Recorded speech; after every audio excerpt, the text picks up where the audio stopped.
You're listening to Mia Horror Stories, and today's story is I work at a call center, and one customer calls from disconnected numbers. The screen will stay completely black, letting your imagination do all the work. No visuals, no noise, just a story that creeps under your skin. Don't skip a second, because every detail builds to the chilling end you won't want to miss. The first time the disconnected number called in, the phone didn't ring. That was the part I kept coming back to later, after everyone had argued over screenshots and logs, and whether I was tired enough to misread a screen. The handset stayed dead in its cradle. No chirp through my headset. No little rising trill from the soft phone. Just the normal gray rectangle of the call queue on my monitor, counting down my available seconds before the next customer. Then the timer blinked once, stuttered like a bad fluorescent bulb, and the customer's line opened anyway. No ring, no warning, just a wet click in my ear, followed by someone breathing in a room that sounded much larger than mine. My name is Hannah Price. I'm 29, and I work nights for North Star Relay Solutions in Omaha, Nebraska, in a squat brick office park off Dodge Street, where half the windows are permanently filmed with dust from the frontage road. We handle overflow calls for utilities, pharmacies, roadside assistance, warranty companies. Whatever account needs cheap human beings to answer phones after their own people go home. It is not glamorous work. It is coffee that tastes faintly like burnt cardboard. It is carpet squares coming loose at the corners. It is apologizing to people who don't want your apology. Only a supervisor you can't actually give them. That night, I was on the Midwestern Utility Restoration Desk, which meant downed lines, gas odor reports, outage tickets, and elderly people asking if their oxygen machines would last until morning. A storm line had dragged itself across eastern Nebraska and western Iowa around dinner. Not dramatic enough for national news, just enough wind and freezing rain to make branches crack and transformers pop in the dark. The queue had been ugly since 7 p.m. by 11:43. It had thinned to something survivable. The office sounded like it always did near midnight. 30 headsets murmuring at different pitches. The old HVAC unit above Pod C ticking every time it kicked heat through the vents. The soda machine near the break room humming too loudly because someone had kicked its side panel loose months ago. Outside the long windows, the parking lot lamps made yellow cones in the sleet. Every few minutes, a car hissed along Dodge, tires pushing through slush. I had one hand around my mug and the other hovering near my mouse when the soft phone connected without ringing. North Star After Hours Utility Line, I said automatically. This is Hannah. Are you calling to report an emergency? For 3 seconds, nobody answered. Then a man said very softly, "You picked up." His voice had a dry, scraped quality, like he'd been talking for hours without water. There was background noise behind him, but not the usual television, car engine, crying baby, weather radio. It was a repeating metallic scrape. Slow, measured, something dragging across concrete, pausing, then dragging again. I straightened in my chair. "Sir, I can help you," I said. "Are you in a safe location?" "I didn't think you would pick up," he said. "Can I get your name?" The call screen populated all at once. Caller ID 402 555 198 status. Disconnected source. Legacy landline account match. None. I stared at that second line until the letters stopped looking like a word. Disconnected. That happened sometimes. Sort of. Caller ID was garbage on the best nights. Spoofed numbers, stale database entries, recycled lines, bad carrier data. People called from prepaid phones with names attached to strangers. Hotels showed up as defunct businesses. Once, a woman calling from a brand new iPhone appeared in our system as a bowling alley that had closed in 2007. Explainable. Still, I felt my body do that small practical check that isn't fear yet. Feet flat, back off the chair. Eyes on the fields I needed to fill. "Sir," I said, "the number you're calling from is not giving me a valid service address. Are you reporting a power outage, a downed line, or a gas odor?" A long inhale. "You don't hear it?" he asked. I muted my side for half a second, just enough to listen harder. Scrape. Pause. Scrape. My monitor's light made the fingerprints on my desk shine. I could smell the orange cleaner the night janitor used on the empty cubicles, sharp and fake under the older smell of dust baked into electronics. Across from me, in the next pod, Marcus had his elbows spread wide and was walking someone through resetting a breaker. He was smiling because Marcus smiled when people yelled at him. It made them madder, but he claimed they could hear the smile, and it confused them. Marcus Bell, 34 male, was the senior night agent on our row, a former hotel front desk manager from Council Bluffs, who had the calmest voice I'd ever heard and the posture of a man who had learned not to startle easily. He wore bright socks under black work pants and kept a tiny bottle of hot sauce in his drawer because, as he once told me, this job removes flavor from the soul. He was kind, but not soft. "There's a difference." I unmuted. "I hear some background noise," I said. "Are you near machinery? Are you outside?" "No," the man said. "I'm where they left me." I glanced toward Marcus. He looked over because I had stopped typing. On my screen, the call timer hit 0041. The caller ID flickered, went blank, then repopulated with a different number. Caller ID 402 555 144 status. Disconnected source. Legacy landline account match. None. Same call. Different number. I took my hand off the mouse. "Sir, I need you to tell me your location." "I tried," he whispered. "Are you injured?" The scraping stopped. In that pause, another sound came through. A faint electronic chirp. Not from my computer, not from our office. 3 quick tones, muffled by distance. Then a voice far away from the phone, maybe recorded, maybe a real person through a speaker. I couldn't make out words, only the flattened rhythm of an automated message. The man breathed once, too close to the microphone. Then he said, "Hannah." I did not move. Customers got our names because we gave them. That was normal. He had my name.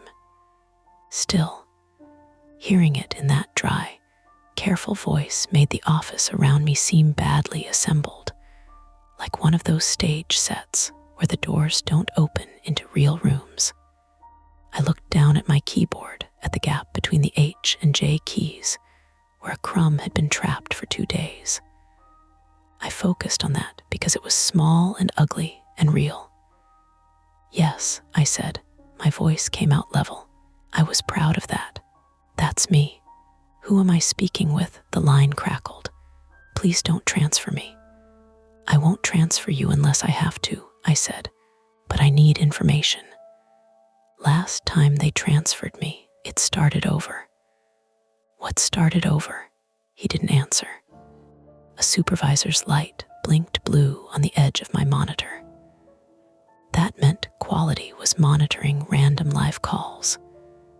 Or more likely at that hour, Lena had noticed my inactive ticket screen and was checking whether I had frozen up. Lena Ortiz, 41, female, was the night shift supervisor, originally from Denver.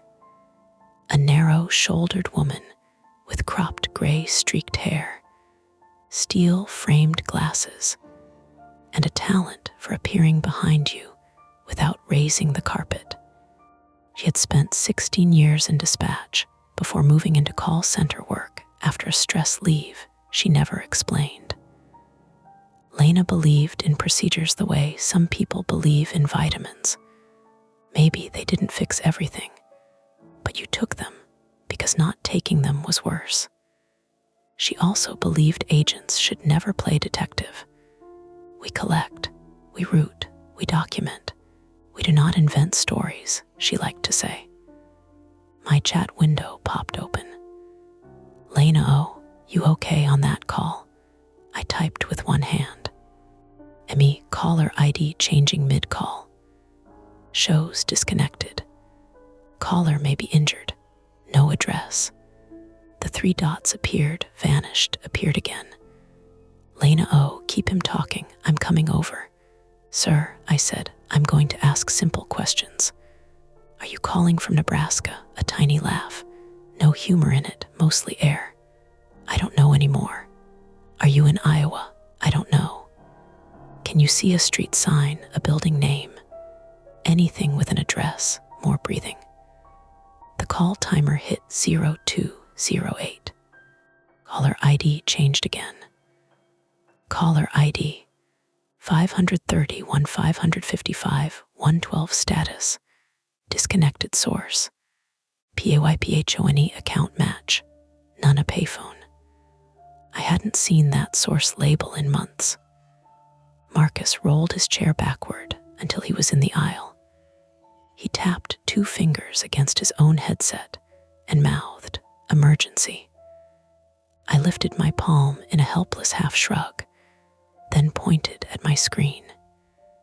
He stood and leaned over the low wall of my cubicle, reading upside down. His smile disappeared. "Can you put him on speaker?" he whispered. I shook my head. Calls were recorded, but open speaker audio was against policy unless a supervisor authorized it. Also, some private stubborn part of me didn't want the man's voice loose in the office. Through my headset, it was contained. Barely. Lena arrived carrying her tablet, cardigan sleeves pushed to her elbows. She smelled like peppermint gum and the bitter office coffee she drank black all night. She didn't speak at first. She bent slightly, read the screen, then looked at me over her glasses. "Customer," she whispered, "or prank?" "I don't know," I mouthed. "Ask for emergency type." I nodded. "Sir, are you calling because there's a utility emergency?" I asked. "Power line, gas leak, fire, medical issue." The scraping resumed, louder this time. He made a small sound, not quite a sob, not quite pain. "They told me the phone didn't work," he said. "They laughed about it." "Who told you that?" No answer. "Sir, can you move away from whatever is making that noise?" "I can't move much." Lena's expression changed, not dramatically, just a tightening around her mouth. She reached over and pressed the red flag icon on my call screen. Emergency escalation. It opened a side panel where we could conference a utility dispatcher, or, if needed, advise the caller to hang up and dial 911. We were not 911. That was drilled into us during training so many times, it became almost moral. We did not provide rescue. We did not trace. We did not promise emergency response. We gathered relevant information and routed to the proper entity. But a hurt person without an address is the kind of problem no script handles well. I had a private fear that Lena knew about because I had accidentally told her during my probation review. I hated missing things. Not mistakes, exactly. Missing things. A detail in someone's voice, a field on a form, the clue that would have changed what happened next if only I'd been sharper. My younger brother, Eli, had called me 3 years earlier from a rest stop outside Kearney, talking fast, saying he thought someone had followed him from a gas station. I told him to call police if he was scared. I told him I was at work and couldn't play 20 questions. He was fine in the end, mostly. Some drunk guys had been messing with him. Nothing happened except he didn't call me for 2 months afterward. Still, the shame stayed stored in me like a bad file I couldn't delete. So when the man said he couldn't move much, something in me leaned toward the call before my brain agreed. "What is around you?" I asked. "Describe what you see." The man swallowed. The microphone caught it. "Dark," he said. "Cinder block, a blue door, no handle on this side." Lena tapped quickly on her tablet. "Anything else?" I asked. "Pipes. Water pipes. Gas pipes. I don't know. Can you smell gas? Rotten eggs?" "No, mold, dust. Something sweet, sweet." Lena wrote that down. "What kind of sweet?" I asked. "Like antifreeze," Marcus murmured, too quietly for the caller to hear. The man's voice dropped. "There's a light under the door when it happens." "When what happens?" The message. Again, 3 tones sounded faintly in the background. This time, I heard part of the automated voice. "Number you have dialed," then static crushed the rest. I turned toward Lena. She had heard my reaction, if not the sound itself. "What?" she whispered. "Phone company recording," I whispered back. "Maybe." The man started talking over us, words tumbling now. "I called my sister first. I know I did. I knew her number. I pressed it right. And then it said disconnected. Then I called the utility sticker on the box because there was a sticker, and you answered, and then you were gone, and then the room got." He stopped so abruptly I could hear the faint buzz in my headset. "The room got what?" I asked. "Longer," Marcus frowned. Lena shook her head once. "Don't follow that. Good advice. The mind does strange things under stress, injury, dehydration, drugs, panic. Longer could mean the lights shifted, could mean he lost consciousness, could mean he was not a reliable narrator of his own emergency. But the next thing he said was perfectly clear. "The blue door says B17 in black marker." Lena pointed at the ticket notes. I typed it. "Blue door, B17. CINDRBLOCK. Pipes. Sweet odor. Injured immobile. Caller ID changing. Disconnected numbers." "Can you tell me your name?" I asked. A pause. "Cal, last name." He whispered something. It broke apart in static. "Repeat that for me." The call popped. Not disconnected, exactly. More like pressure changing in an airplane cabin. My left ear hurt, a sharp little needle of pain. and I pulled one side of the headset away. The soft phone timer froze at 04:56. The caller ID field cleared. Then a new line appeared where the number should have been.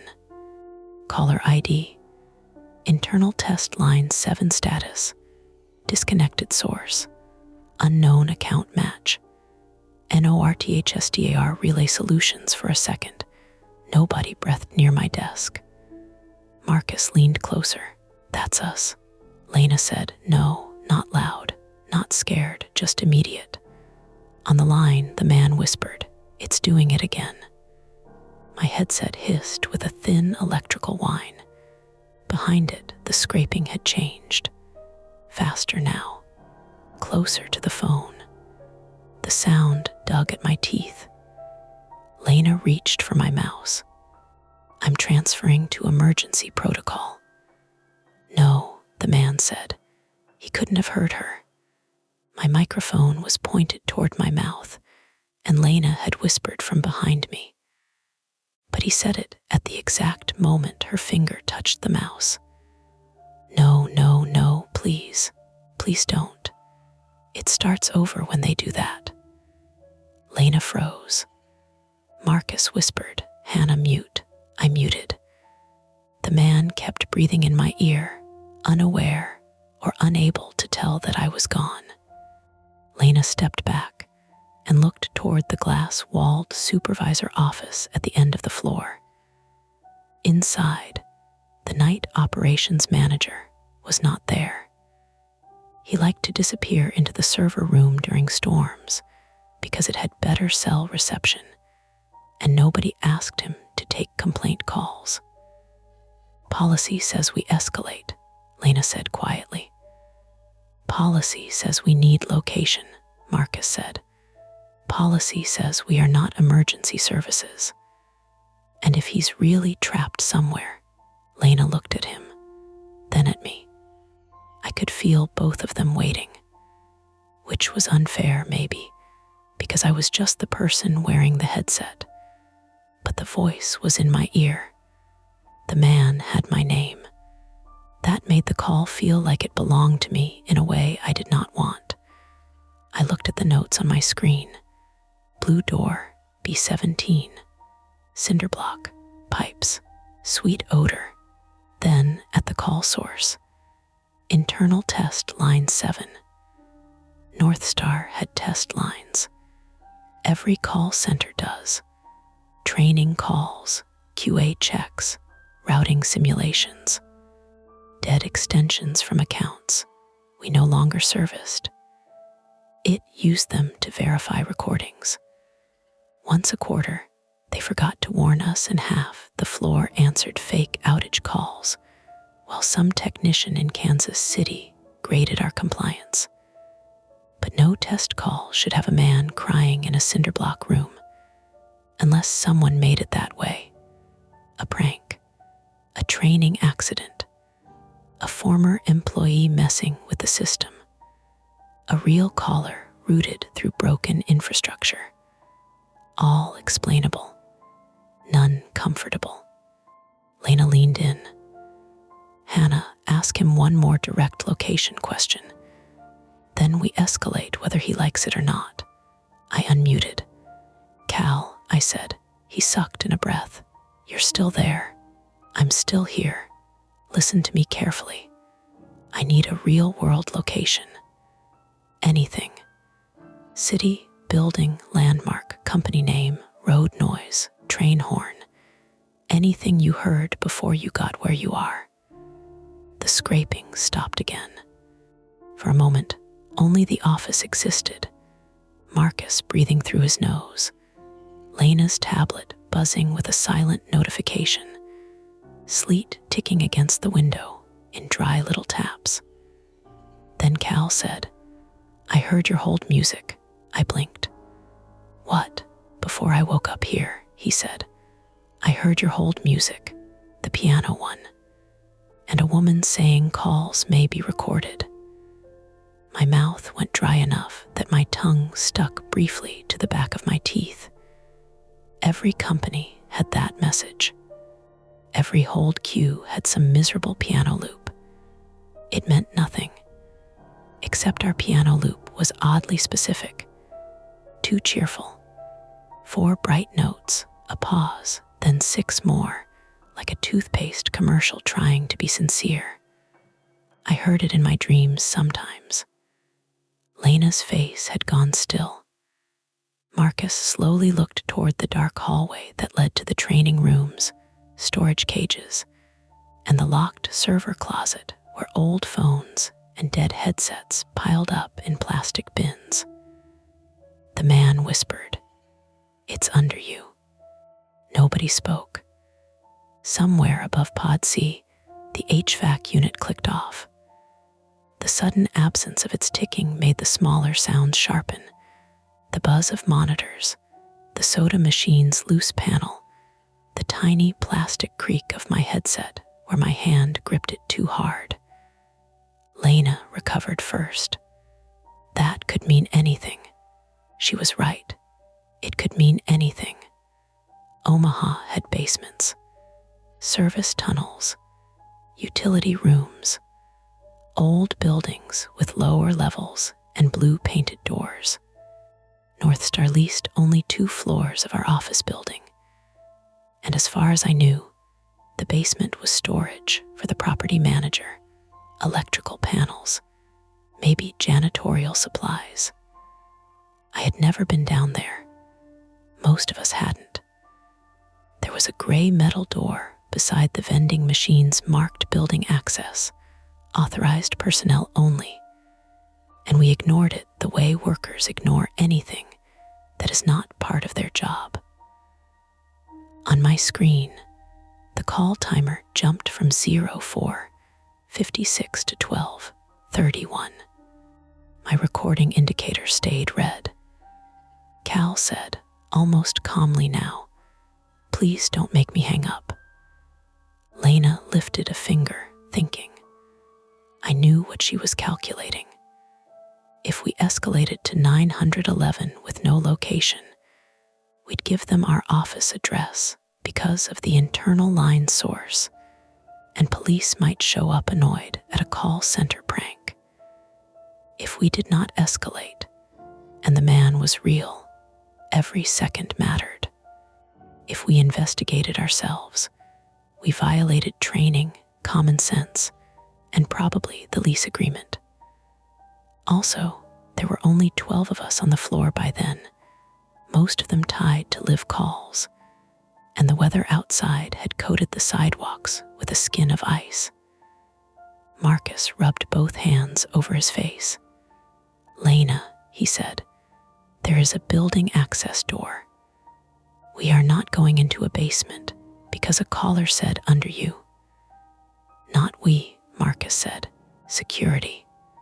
Security desk downstairs was staffed by whoever the property company could get for $12 an hour. That night, it was probably Glenn, who spent most shifts watching basketball highlights with one earbud in. Lena opened her mouth, closed it, then pointed at Marcus. "Call Glenn. Tell him we may have a distressed caller claiming to be in a lower-level utility room. Do not make it dramatic.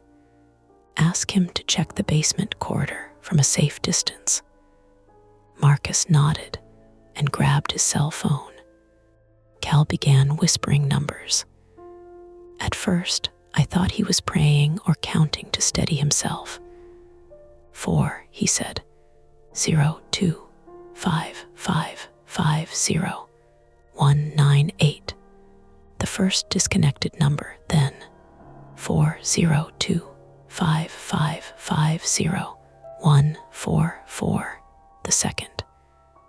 Then the payphone number. Then others I hadn't seen. My fingers moved without permission, typing each one into the notes as he whispered them. The office lights gave a faint pulse, not enough to go out, just enough to make everyone glance up. Somewhere down the row, an agent laughed too loudly at something a caller said, and the normalness of it scraped against the moment like a chair leg on tile.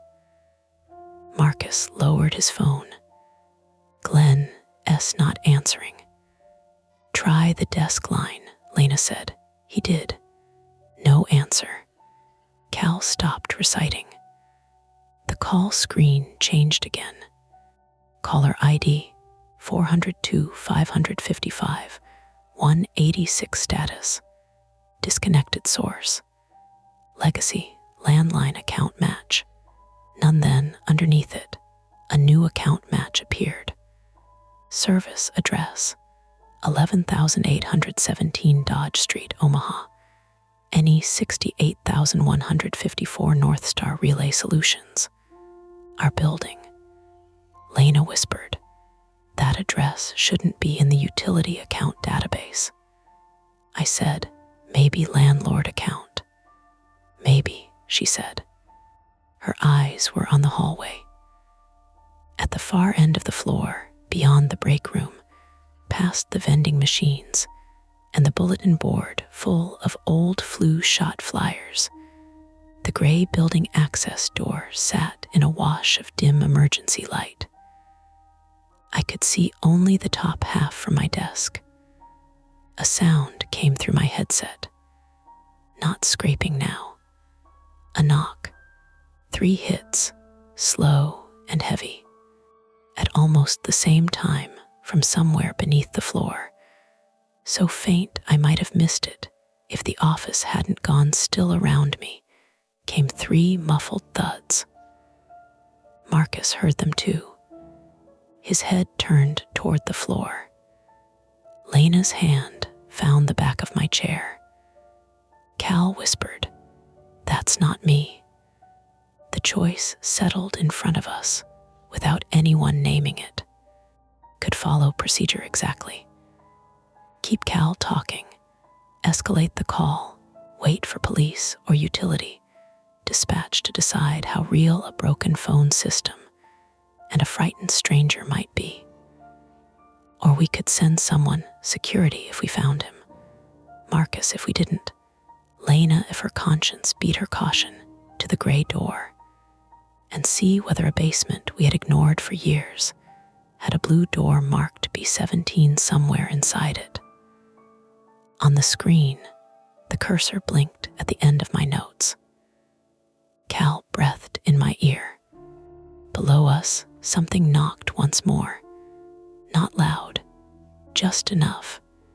And Lena said, "Hannah, ask him what happens if we open the door." I looked at the gray door across the floor. Then I looked at the transfer button. My finger hovered over neither. "Ask him what happens if we open the door," Lena said.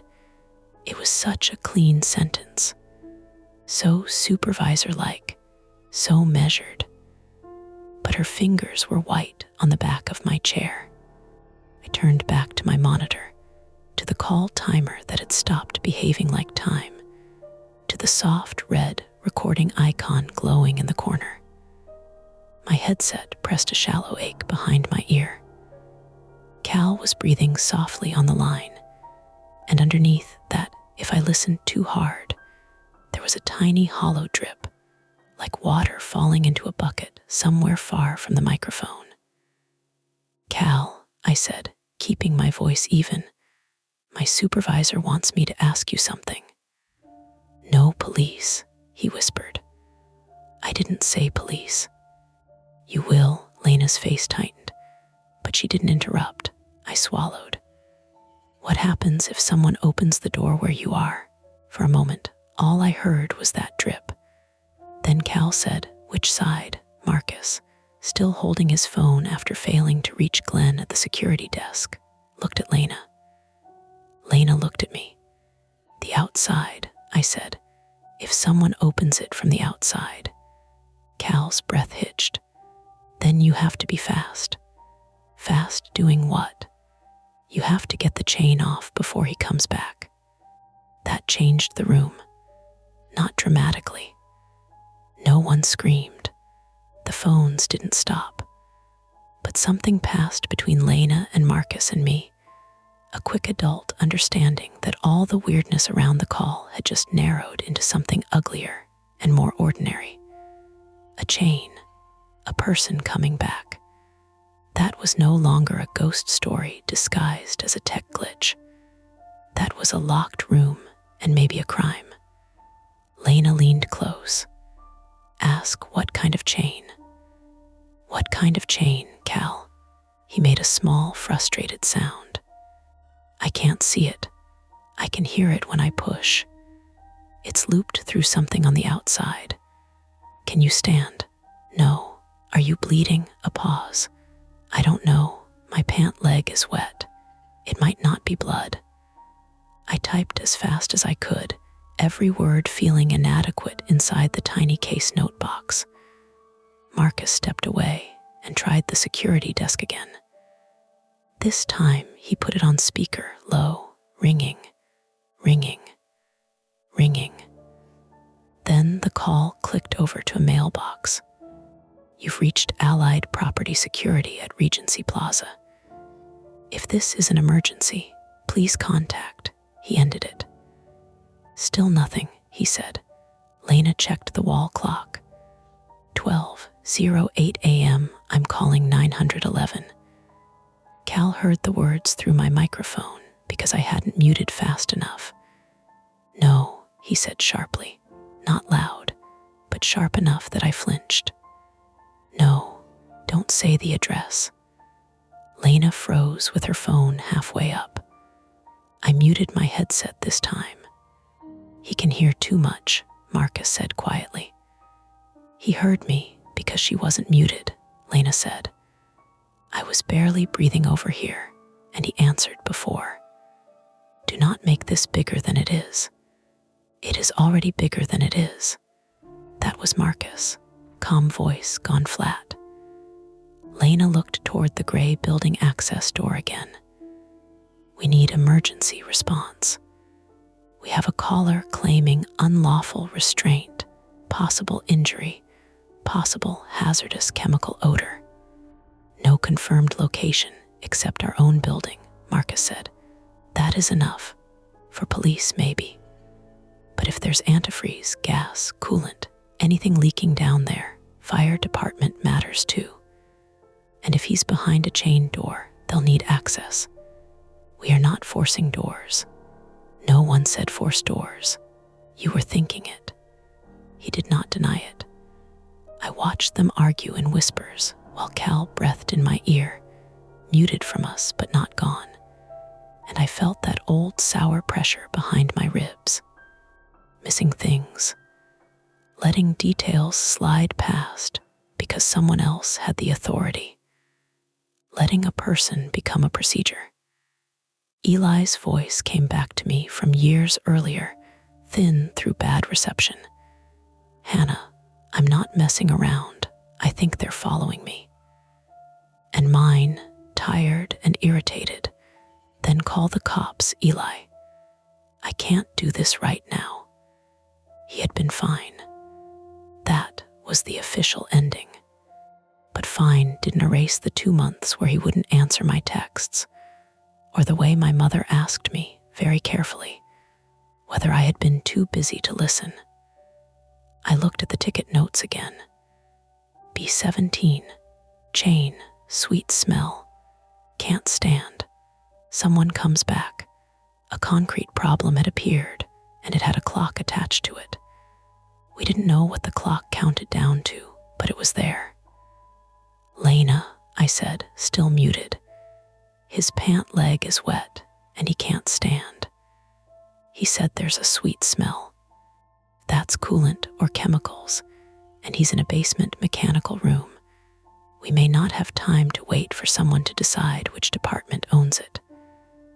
Lena's eyes moved to me. You stay on the call, she said. I know. You do not leave your station. I wasn't going to. That was a lie. Not a fully formed one, but enough of one that Lena heard it.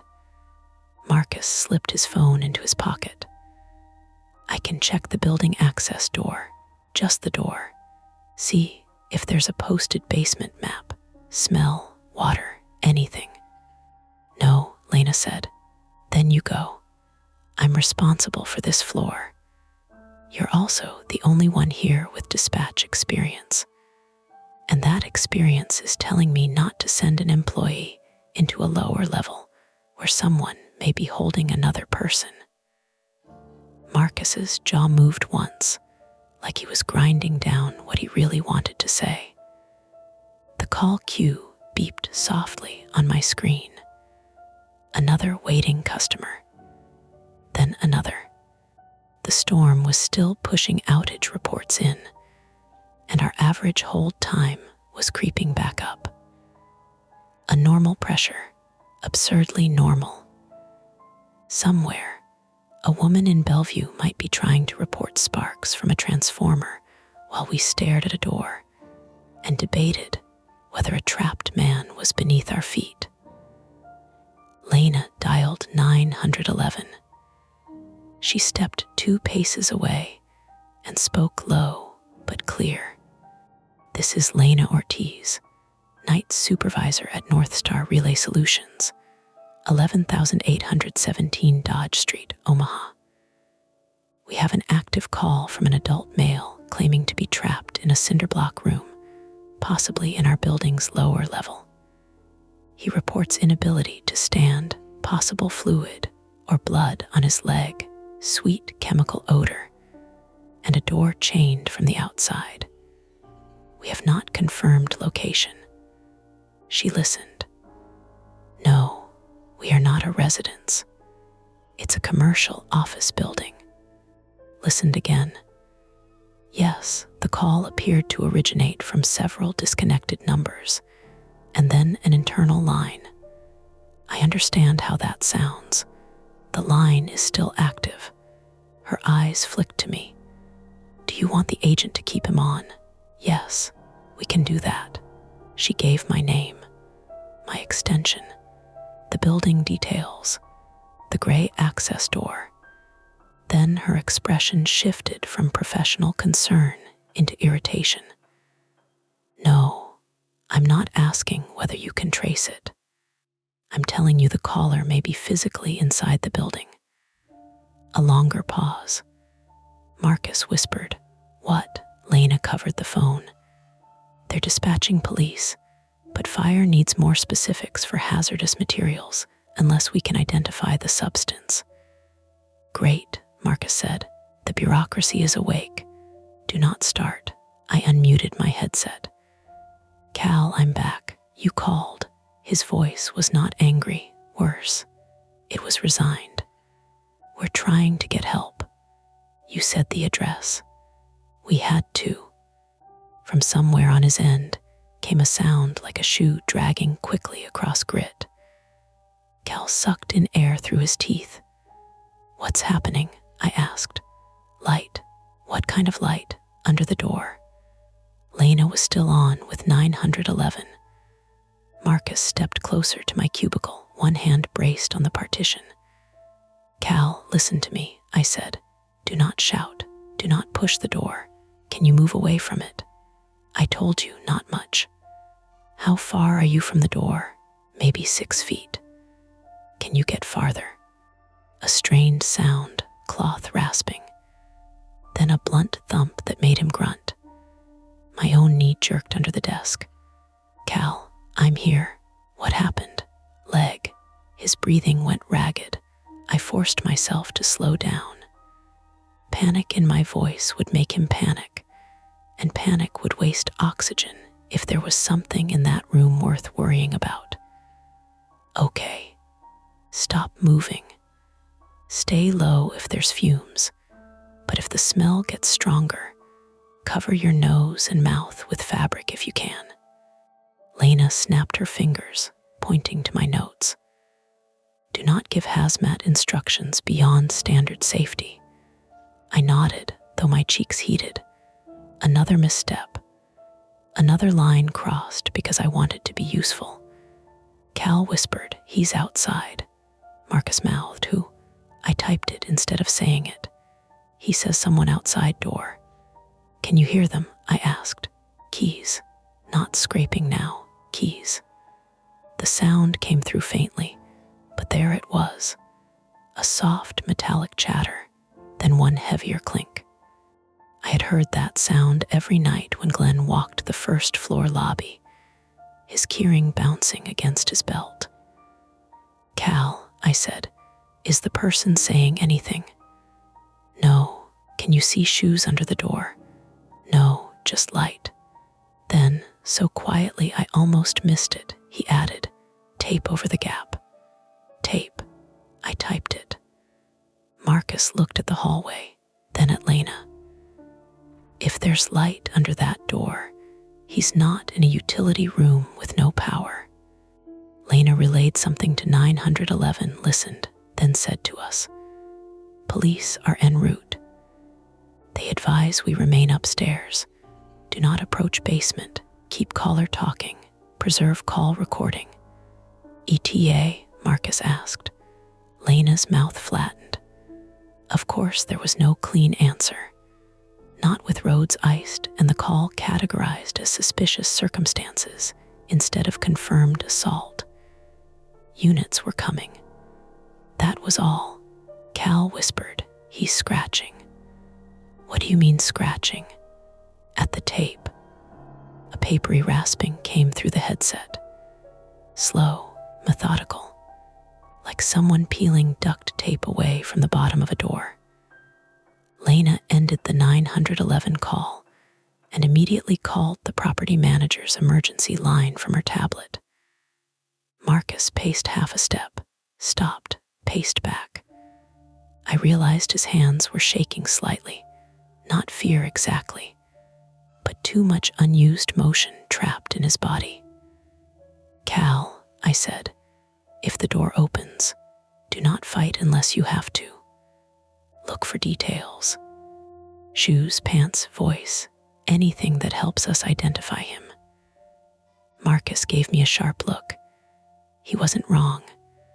That sounded like I was preparing Cal to meet whoever was outside, but Cal answered before I could amend it. "Work boots," he said. "The person outside is wearing work boots. I saw them before. Brown, white paint on one. A small detail. Concrete. Horribly useful. What else? Gloves, yellow gloves. Like cleaning gloves. No, work gloves." The keys stopped. A knock sounded through the call. Not the heavy floor thud from earlier. This one was close to his microphone. 2 taps. Then a man's voice, muffled by the door, said something I couldn't make out. Cal stopped breathing. I pressed one side of the headset tighter to my ear until plastic creaked. The voice came again. Still muffled, still male. Not enough words to identify. Not enough for anything. But human. Present. Real. Marcus heard some of it leaking from my headset and went pale around the mouth. "Tell him to stay quiet," he whispered. I muted my mic and whispered back, "He already is." Lena was on the property manager's emergency line now, jaw tight. "This is North Star Relay on the 2nd floor. We need immediate building access information. Is there a basement level with rooms marked B17? "No, not tomorrow, now." She listened, then closed her eyes. "What?" Marcus asked. Lena covered the phone. "Answering service. They're escalating to the on-call maintenance supervisor." Marcus laughed once, a dry, humorless sound. "Perfect." Cal made a tiny noise on the line. I unmuted. "Cal," the handle moved. "Stay quiet," I whispered, and this time I didn't care if it sounded like advice from someone in a movie. "Keep the phone covered if you can." "I can't find the phone." That sentence landed strangely. "What do you mean?" "I don't have it in my hand." My fingers stopped above the keyboard. The audio hissed. "You're calling me," I said. "I know." "Are you on a cell phone?" "No." "A wall phone?" "No." "Then how are you speaking to me?" His voice was thin. "There's an old speaker on the wall, above the pipes. I hear you from it." I looked at Lena. She had heard my side, not his, but she knew. A speaker, I asked. And a button, Cal whispered, red like an intercom, a maintenance room, an internal test line. Explainable pieces began shifting in my head, not into a solution, but into a shape. Old office buildings had intercoms, security panels, elevator phones, fire command systems, abandoned phone extensions, lines that should have been disconnected but still touched newer systems in ugly hidden ways. Someone could know that. Someone could use that.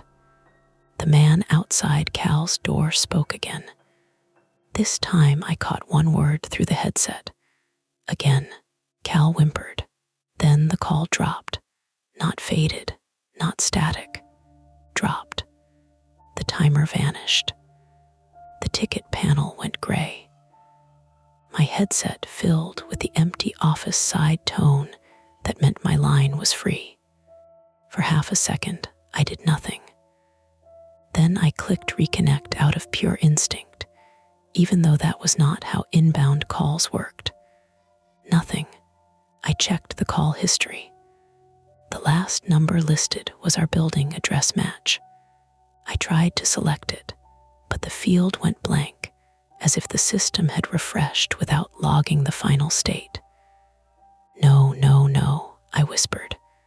Lena was behind me instantly, recording. It should have recorded, should have. The call history just blanked. Marcus leaned over my shoulder. Where's the ticket? I had not saved it yet.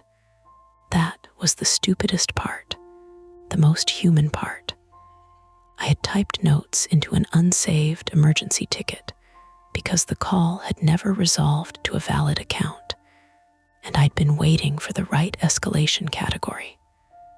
Now the panel was gray, and the notes box was gone.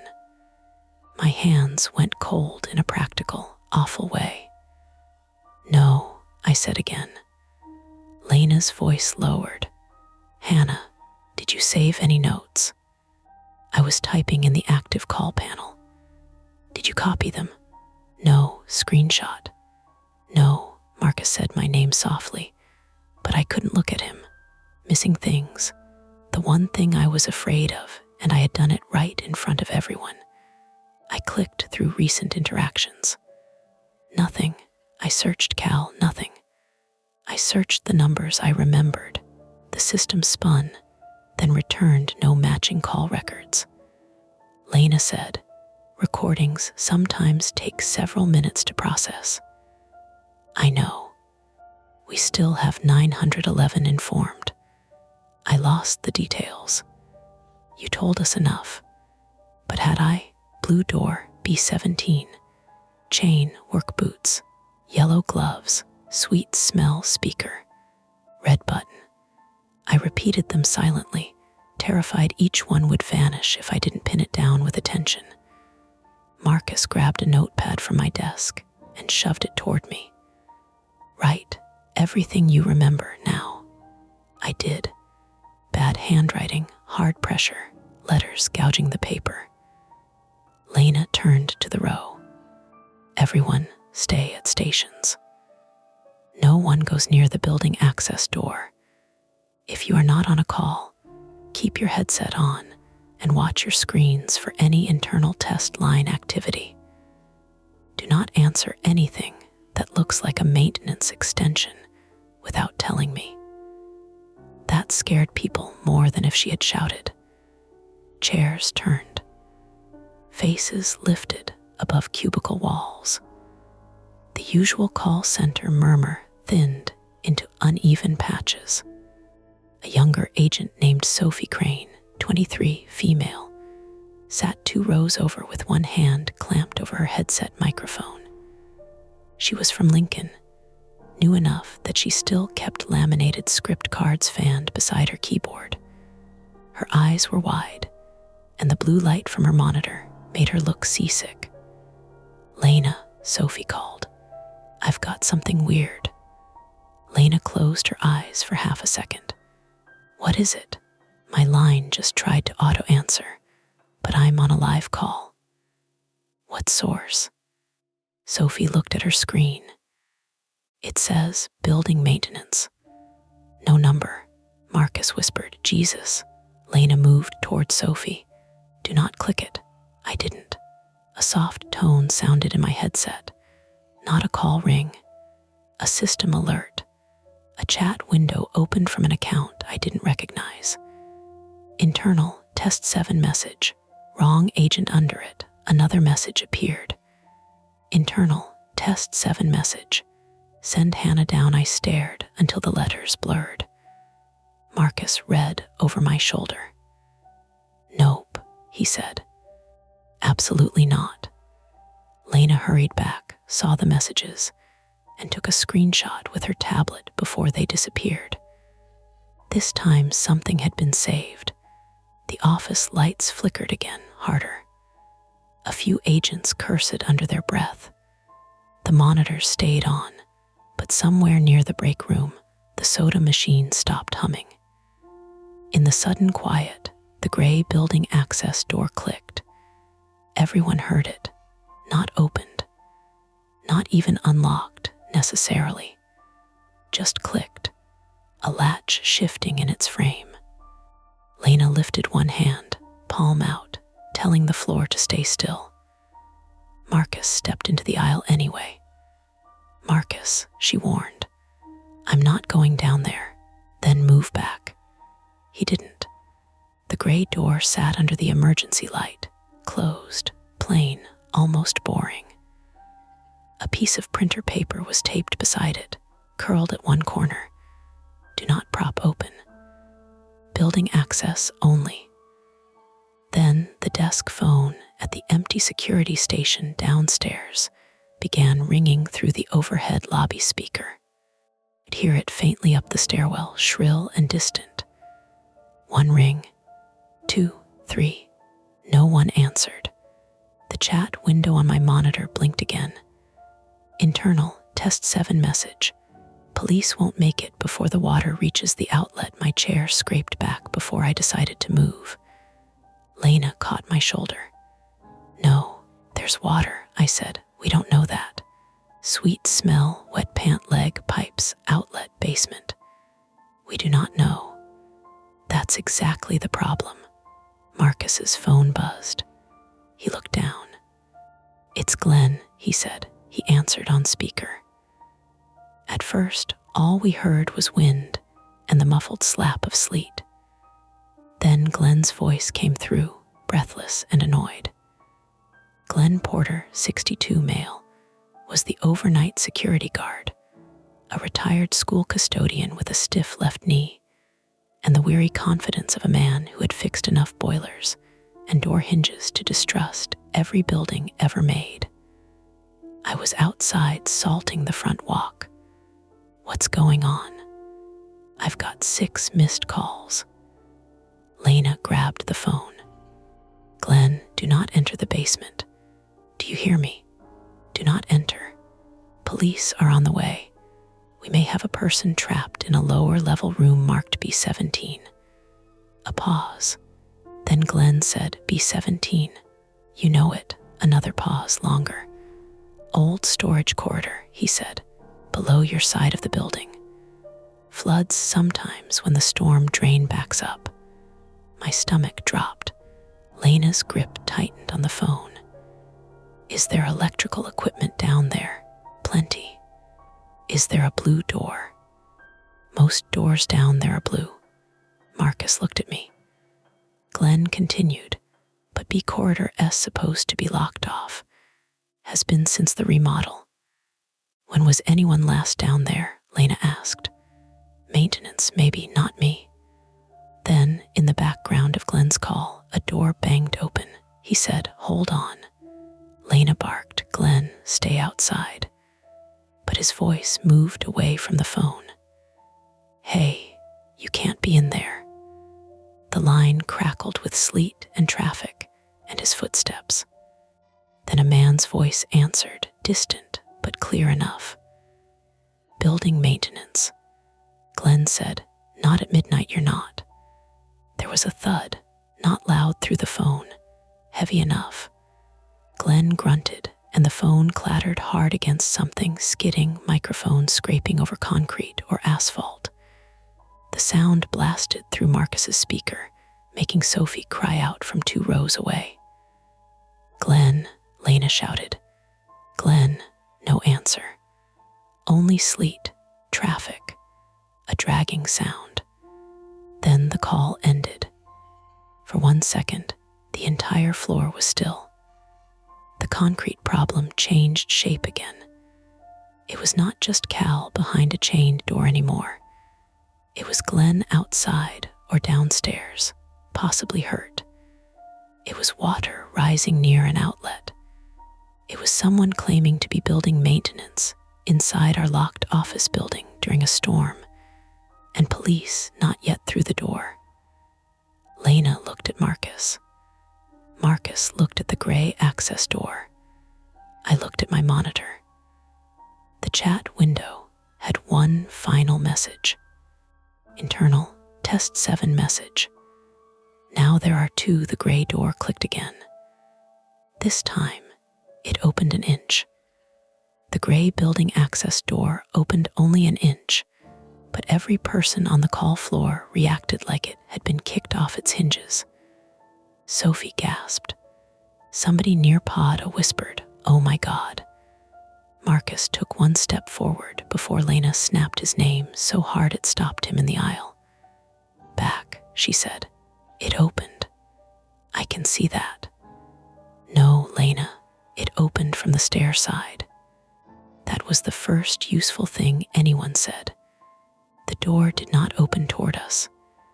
It opened inward, away from the call floor, toward the narrow service stairwell behind it. From where I sat, I could see the sliver of darkness between the door and frame, and beyond it, a stripe of gray painted wall lit by the red emergency bulb inside the stairwell. The handle on our side had not turned. The latch had simply released. A bad lock, air pressure, a settling building, a person, all possible. Lena moved first, not toward the door, but toward the wall beside the supervisor station, where a red emergency binder hung in a clear plastic holder. She yanked it down and flipped past laminated evacuation maps with the kind of controlled violence that told me she was closer to panic than she wanted us to know. "Everyone not on an active emergency call, log out and move to the north break area," she said. "Stay away from the access door. Keep the main stairwell clear for police." Nobody moved. Then Marcus turned and clapped once, loud enough to crack across the room. "You heard her. North break area, now." That worked better. Chairs rolled. Agents gathered their phones and water bottles with the strange obedience of people trying not to admit they were scared. The normal call center noise collapsed into abandoned headsets, low murmurs, and the thin electronic pings of customers waiting in queues. No one was answering. I stayed where I was. Lena looked at me. "Hannah, I need my station." "For what?" As if answering her, my monitor flashed. "Internal, test 7 message. Line available." A soft tone pulsed in my headset. Not a ring. Not quite. More like the system had cleared its throat. Marcus saw it. "Do we answer?" Lena said. "No." The tone pulsed again. My hand was already on the mouse. "Hannah," Lena warned. "If it's Cal, if it's whoever attacked Glenn." Then we hear his voice. That landed. Not enough to convince her, but enough to slow her. The tone pulsed a 3rd time, and beneath it came a faint sound from the building access door. Drip, not through my headset, from the stairwell. Lena's eyes moved to the open inch. I clicked answer. The line connected with a pop that made my sore ear throb. No breathing this time, just rushing static and distant water. Then Cal, weaker than before, said, "I can hear them upstairs." I leaned toward the screen. "Cal, it's Hannah. Are you still in the same room? Water's coming in under the door." "How deep?" "I don't know. My hands are wet." "Cal, listen to me. We need to find you. Is the door still chained?" "Yes." "Is the person outside still there?" "No. I think he left when the other man came." "Glenn." I closed my eyes for half a second.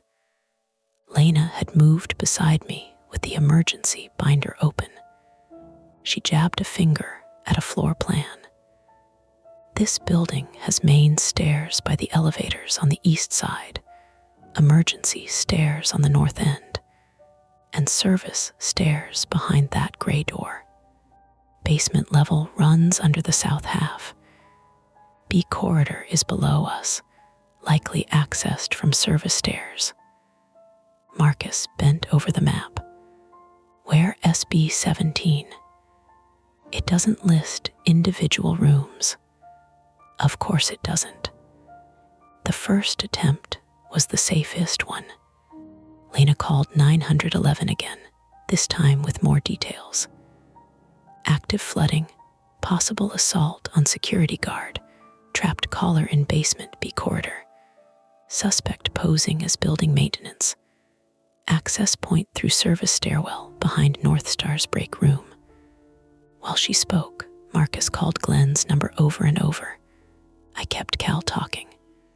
"Can you hear sirens?" I asked him. "No." "Can you hear water running?" "Yes." "From where?" "Left wall. Behind pipes." I looked at Lena's map. If Cal's left wall was our south wall, or his left meant nothing because he was turned around, the detail might not help. Still, I wrote it on paper this time, not in the system. Paper could not refresh itself blank. "Do you see anything floating?" I asked. A pause. "Cigarette butts." That detail felt so ugly and ordinary that I believed it immediately. "What else?" "Foam cup, tape, a glove, yellow glove." "No, blue, like Dr. Glove," Marcus muttered. "So maybe more than one person." Lena finished with 911 and switched to the property manager again. "They're sending police and fire. Roads are bad. They said do not enter the basement." Marcus pointed at the service door. "Water's already at the stairs." That got all of us quiet. The drip had become steadier. Not a gush, but enough that a dark thread of water had appeared under the access door and was creeping across the low carpet by the vending machines. The carpet drank it slowly, turning black along the seam. Sophie, standing 20 feet back with the others, said, "Is that from downstairs?" Nobody answered her. Lena looked at Marcus. "Get towels from the break room. Block the water from the electrical strip by the soda machine. That's your plan." "That is one plan. I'm serious." "So am I that outlet shorts. We have smoke and 30 panicking agents before police arrive." He went because she was right. Attempt 1, wait upstairs. Coordinate emergency response. Contain the immediate hazard. Lasted 7 minutes. It failed in pieces. First, 911 called Lena back, asking for a clearer building entry point because the front doors were locked after hours and Glenn had the exterior key card. Then the property answering service connected her to an on-call maintenance supervisor who insisted there was no room B17 in the basement, only archived tenant storage, and asked whether this could wait until morning. Then Cal began coughing. At first, it was small, dry. Then it doubled him over, and I could hear the splash when his hand hit water. "Cal, smells worse," he said. "What does it smell like now?" "Sweet, hot, like pennies too." Lena mouthed, "Pennies." "Blood," Marcus said from the break room doorway, arms full of paper towels and 2 gray dish rags. He wasn't being dramatic. He just said it. Cal coughed again. Lights flickered. "What lights?" "In your room, under the door." The water on our carpet reached the metal foot of the soda machine. Lena made the decision the way people do when every option is wrong, quickly, so no one has time to watch or doubt. "Marcus, you and I go to the service door. We do not go down. We open it enough to see the landing and call down for Glenn. Hannah stays on with Cal. Sophie watches Hannah's screen. Everyone else stays north." Marcus nodded once. I hated that I couldn't go. I hated that part of me wanted to.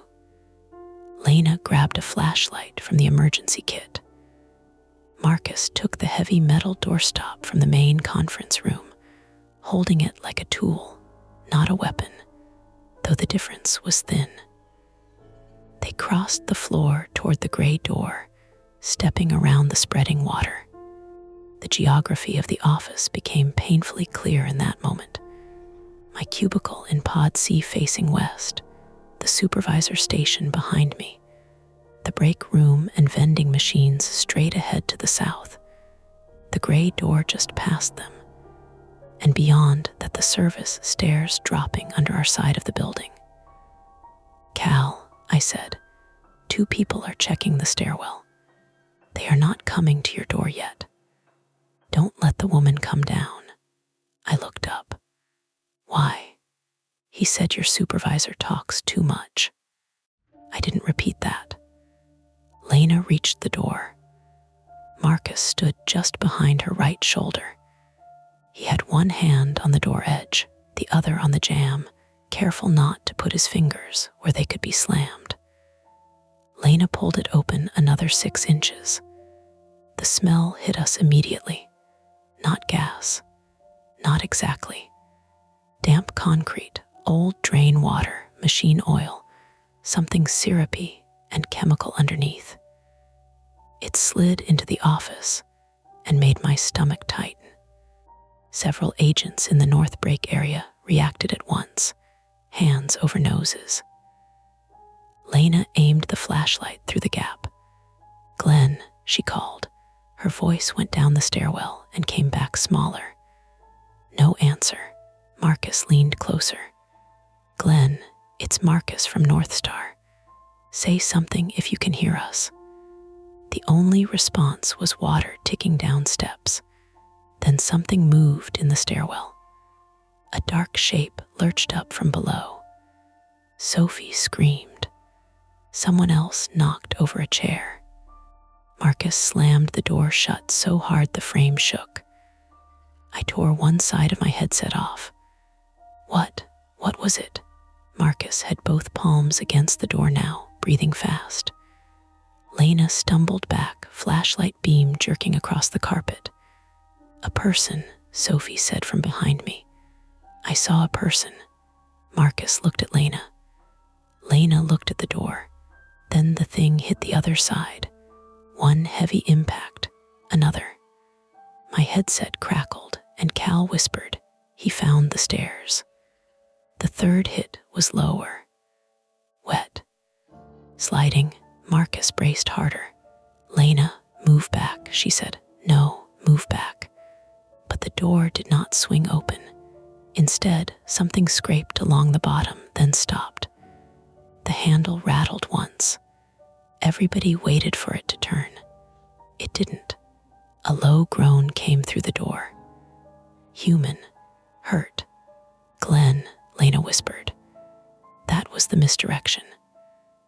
For about 15 seconds, every person on that floor believed the attacker was on the stairwell, pushing against the service door. Then the groan came again, and Marcus crouched despite Lena telling him not to. He pulled the door open 2 inches at floor level, shining the flashlight through the crack. A hand lay on the landing. Older skin, wedding ring, blood across the knuckles. Glenn. "Oh, hell," Marcus said. The shape had not been coming for us. He had been crawling up. The second attempt began then, because no one can stand 6 feet away from an injured man, separated by a door, and call waiting a plan. Marcus and Lena pulled Glenn through the service doorway onto the call floor. It took effort. He was heavier than he looked, his wet coat dragging against the threshold, his left knee not bending right.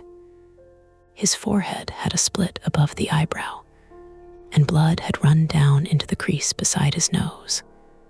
He smelled like sleet, concrete, and that same chemical sweetness.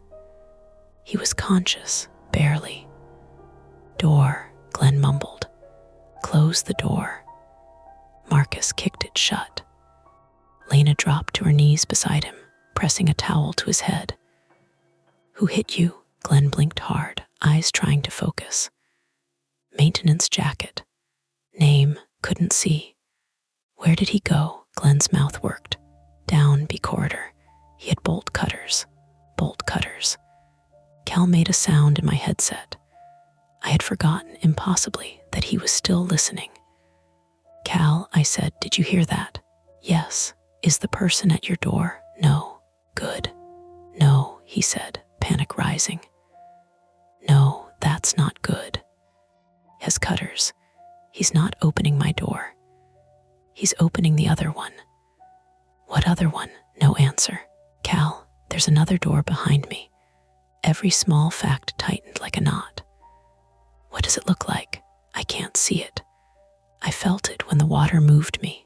Metal, low handle." Marcus, crouched beside Glenn, looked toward me. "A connecting room," Lena said, "or storage cage, or old utility access." Glenn grabbed her wrist suddenly. "Don't use the elevator. We won't." "No," he rasped. "He did." Lena bent closer. "What?" Glenn swallowed.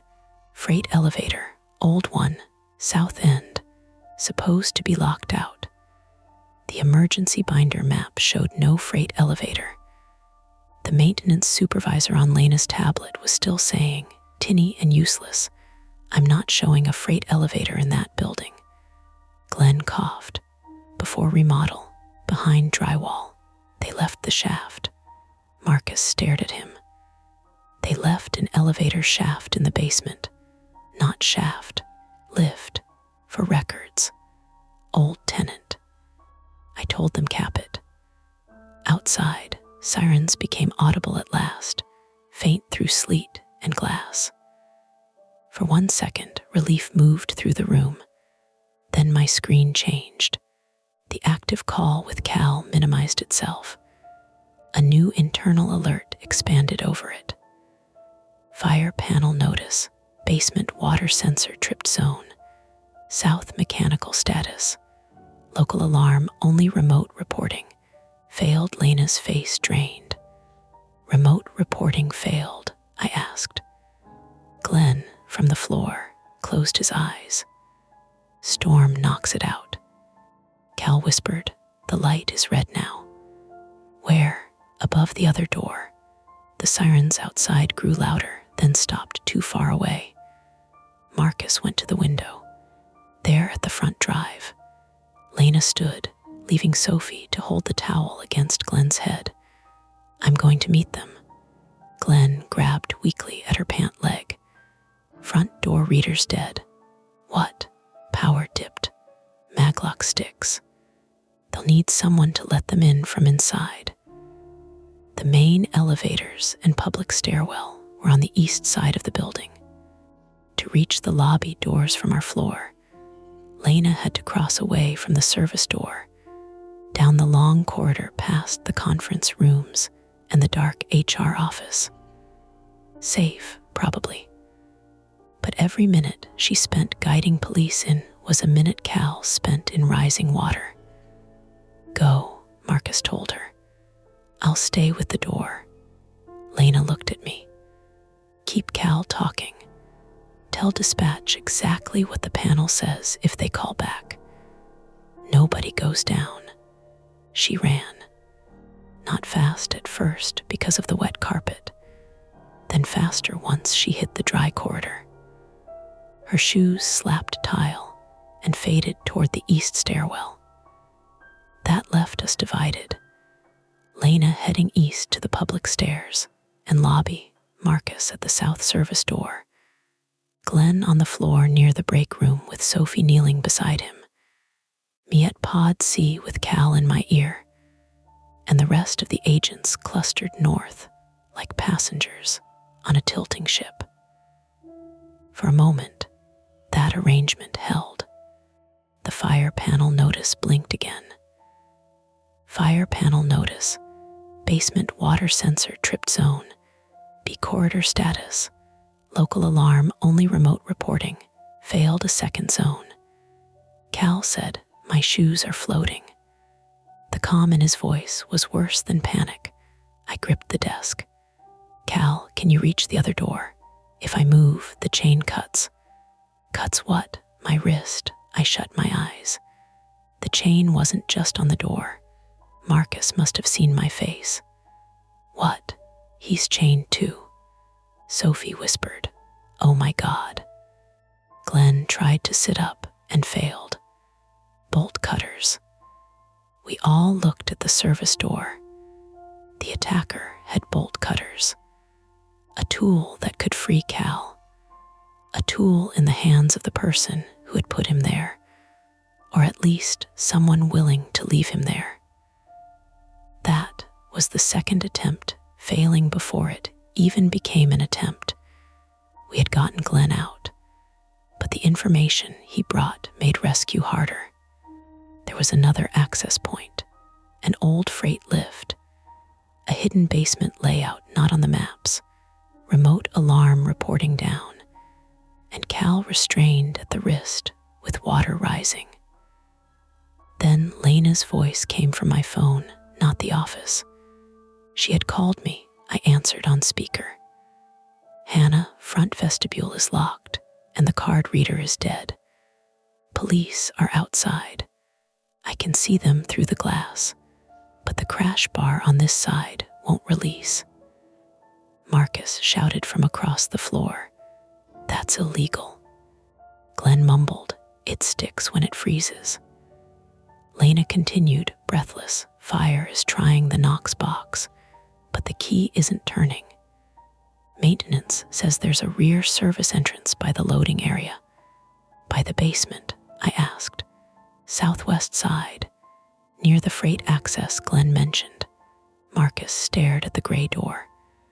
So the fastest way to guide them is through the service stairs. No, Lena said through the phone. Nobody goes down. A knock sounded below us. Not at the service door. Beneath the floor. 3 hard hits. Cal screamed. The sound ripped through my headset so loudly I dropped it. It bounced against my shoulder, still screaming, until I grabbed it and pressed it back to my ear. Cal, he's at the other door, Cal cried. He's cutting something. Through the line came the unmistakable crunch of metal jaws biting chain. Bolt cutters. Cal, listen to me. Is he cutting the chain on you or the other door? I don't know. Can you pull your arm free? No, Marcus looked at Glenn. If I go down the service stairs, where's B corridor? Glenn shook his head weakly. Landing, left at bottom. Long hall, blue doors on both sides. B17 halfway down, right side, if numbers still run old way. Lena shouted through the phone, Marcus, do not. Marcus took the flashlight from the floor. Police can't get in, he said. Fire can't get in. Cal S chained in rising water. Glenn's bleeding. The suspect is already down there with cutters. That is exactly why you don't go, Lena said. He looked at me then. not asking permission, maybe asking forgiveness. I remembered him joking about hot sauce, smiling through angry collars, saying the job removed flavor from the soul. He looked older now, tired in a way the fluorescent lights made cruel. "I'm not going to fight anyone," he said. "I'm going to open the rear service door for fire." The Test 7 chat blinked on my monitor. Message: "Too late for doors, the office lights cut out." Flickered. Cut. For one thick second, the room went black except for monitors, battery backups, and the red emergency bulb leaking around the service door. Then the emergency lights kicked in overhead, dim and uneven, washing everyone in a bruised color. The maglocks released with a loud clack. All of them. Main corridor, conference rooms, service door. Somewhere below, a heavier mechanical lock released too, a deep metallic chunk that traveled up through the floor. Glenn said, "That's the freight lift." The gray service door swung inward on its own, wider this time, pushed by air rising from the stairwell. The smell of floodwater and chemicals rolled into the office hard enough to make Sophie gag. From the east corridor, Lena shouted something, too far away to make out. From my headset, Cal said, very quietly, "The other door opened." Then the fire alarm finally started. Not a full building alarm. A broken local horn somewhere below us, bleeding in uneven bursts. Marcus stepped through the gray door. I stood up so fast my chair rolled backward into the cubicle wall. "Marcus." He turned on the landing, flashlight in hand, water shining on the steps below him. "I'll keep the door open," he said. Then the service door slammed shut behind him. The emergency light above it went dark. The call floor erupted, but I heard only one thing clearly: the bolt sliding into place on our side of the door. A bolt that had not been there before. Marcus was on the stairs. Lena was trapped at the east end, trying to get police inside. Cal was in B17 or near it, with another door open behind him. Glenn was bleeding on our floor, and the only interior route between all of them had just locked itself from our side. There was no more waiting upstairs. The bolt on our side of the gray service door should not have existed. That was the thought I kept circling while everyone shouted. Not that Marcus was trapped on the stairwell. Not that Cal was chained somewhere below us, with water rising around his legs. Not that Glenn was bleeding on the carpet beside the break room. The bolt should not have been there. I had walked past that door 5 nights a week for almost 2 years. Gray paint, scuffed kick plate, curling paper sign, push handle, no bolt, no slide lock, nothing mounted on the call floor side except the little black card reader that never worked right. Now a steel barrel bolt sat across the frame, newly screwed into the trim. Fresh screws, bright heads, splinters around them. Someone had installed it from our side. Recently. "Hannah," Lena shouted from my phone. "What happened?" "The service door locked," I said. Marcus pounded from the other side. "It won't open." His voice came through the door and through my phone at the same time, delayed by half a second because he had called Lena. It made him sound doubled, trapped in 2 places. Sophie was crying quietly while holding the towel to Glenn's head. Glenn kept trying to sit up, muttering that the freight lift should have been capped, that he had told them twice, that nobody listened until a building hurt someone. The fire alarm below us kept bleeding wrong. Not steady, not safe. 3 bursts, a hiccup, then 3 more. My headset crackled. Cal whispered, "Hannah." I clapped one hand over my free ear. "I'm here." "He's in the room." Everything narrowed. The call floor, the storm, Lena shouting from the lobby, Marcus hitting the door. All of it pulled back until there was only Cal's breath and the water sloshing around him. "Who is?" I asked. "The man. Can you see him?" "No, the red light's behind him." "Stay low, stay quiet. He knows I'm talking to you." A second voice came through the line. Not muffled this time, close. "Tell Hannah to come down." The voice was male, middle-aged maybe, with a flat Nebraska accent and no panic in it at all. That was the worst part. He didn't sound like someone caught doing something monstrous. He sounded like someone calling about a copier jam. Lena heard my silence through the phone. "Hannah," I said, "he's with Cal." Marcus stopped pounding. The whole floor seemed to stop with him. The man on Cal's side said, "You people are very bad at following instructions." I recognized the rhythm before I recognized the voice. Not from life, from work. The property answering service. The maintenance supervisor Lena had spoken to. My stomach dropped so fast I had to grab the desk. "Lena," I said, "the maintenance call. The man on the line, it's him." Lena didn't answer for half a breath. Then I gave him our status. "Yes." I told him police were outside. "Yes." The man laughed softly through Cal's speaker. "Emergency lines are recorded," he said. "Internal lines are better. Usually." The Test 7 chat opened on my monitor. Message, "She understands now." I looked at the fresh bolt on the door. The disappearing call logs. The internal test line. The lock failures. The building access no one questioned because it looked official. Someone who knew the building. Someone who knew phone systems well enough to route old intercom lines through our platform. Someone who had listened to us chase procedures while he moved through the basement. Lena's voice came through the phone, low and tight. "Hannah, police are trying the rear entrance. Fire has tools out front. I cannot get back to you fast." "How far?" "I'm at the east stairwell landing. Front vestibule is still stuck. 2 officers outside the glass. I can see them." Marcus said from behind the door, "I'm going down."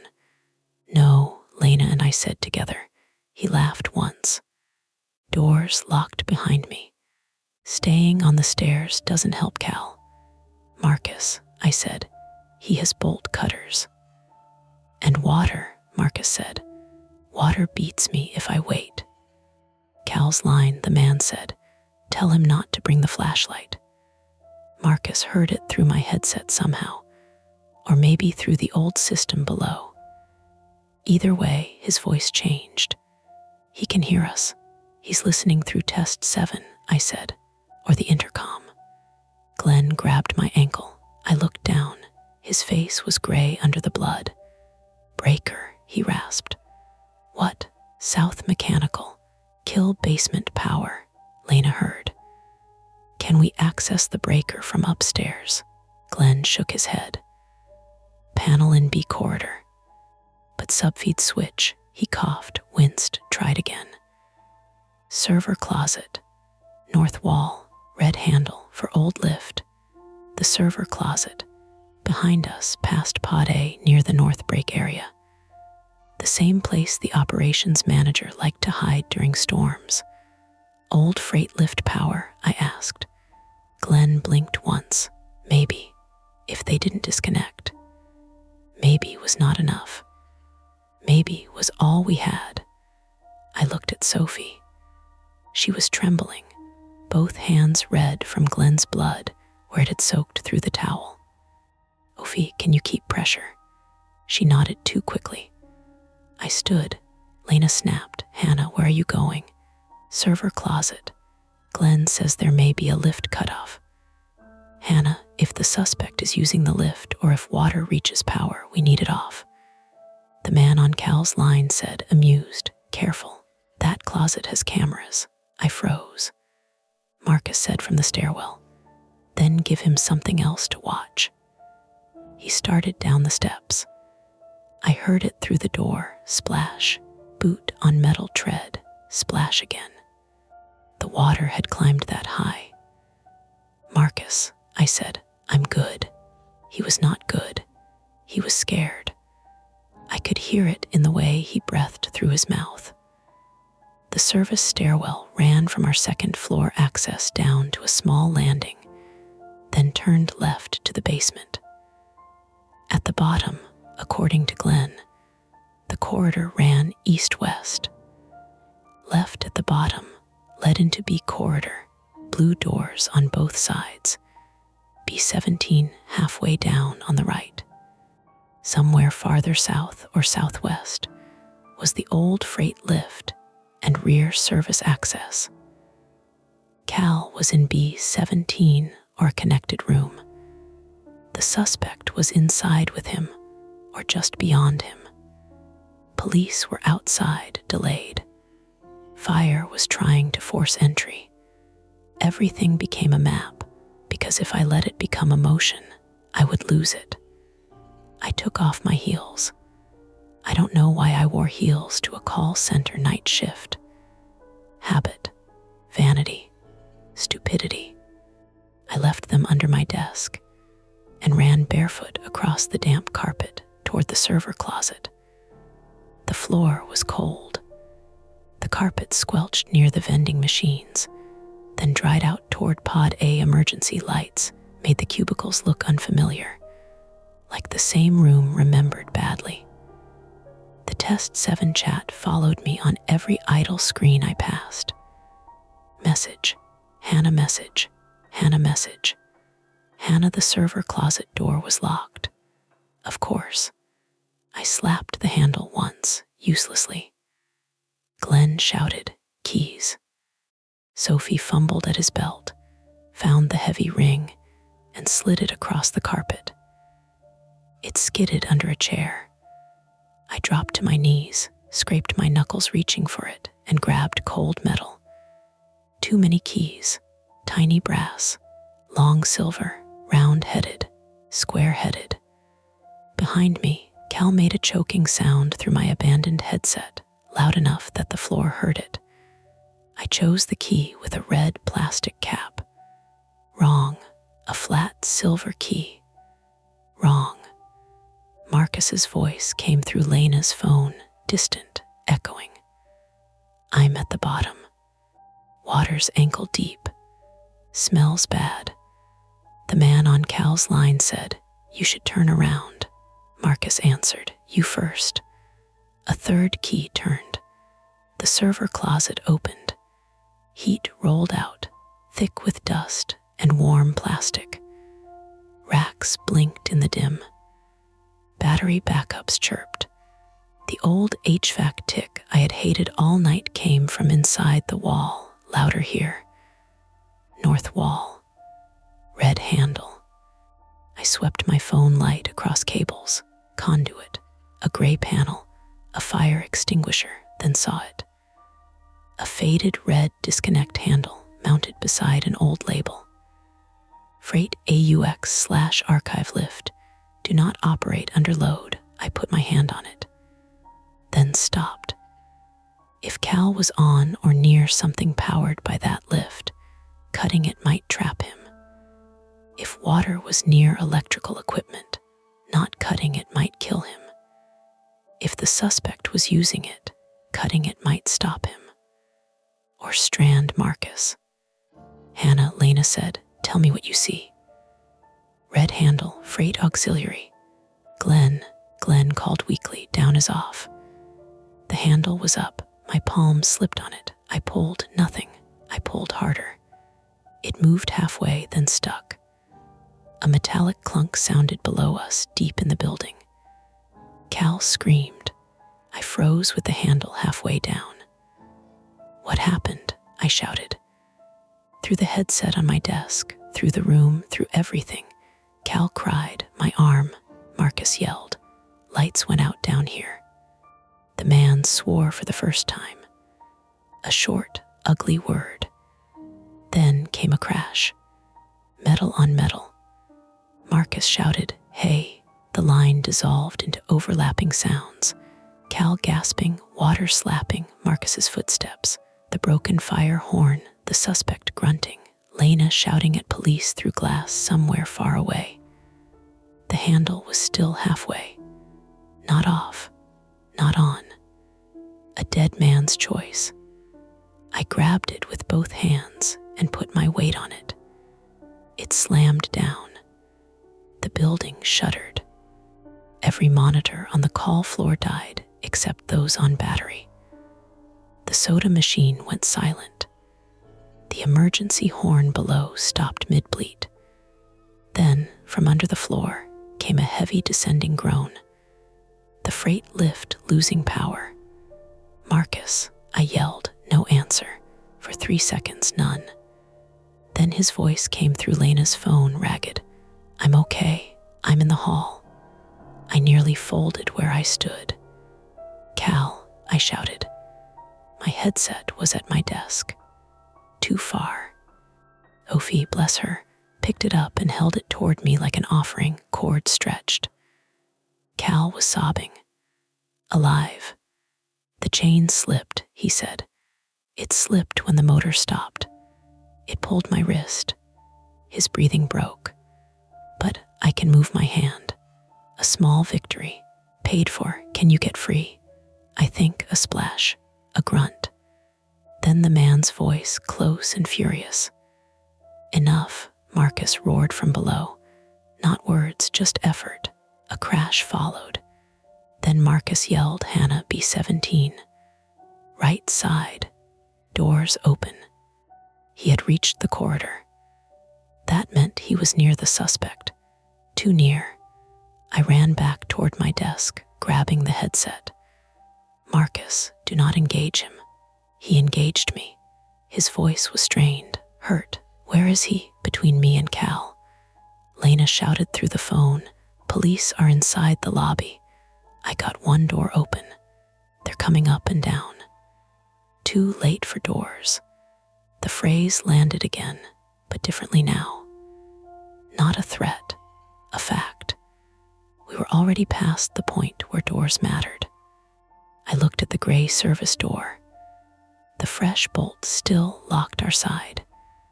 Marcus could not retreat upward. But if the bolt was newly installed, the screws were fresh.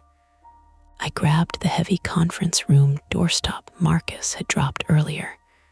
Solid metal wedge. I ran to the service door and swung at the bolt screws. The first hit rang up my arm. Pain flashed through my wrist. Again, again. The screw head bent. Wood splintered. "Hannah, stop," Lena said, panting now, closer. "Police are coming. Marcus can't get back." Again.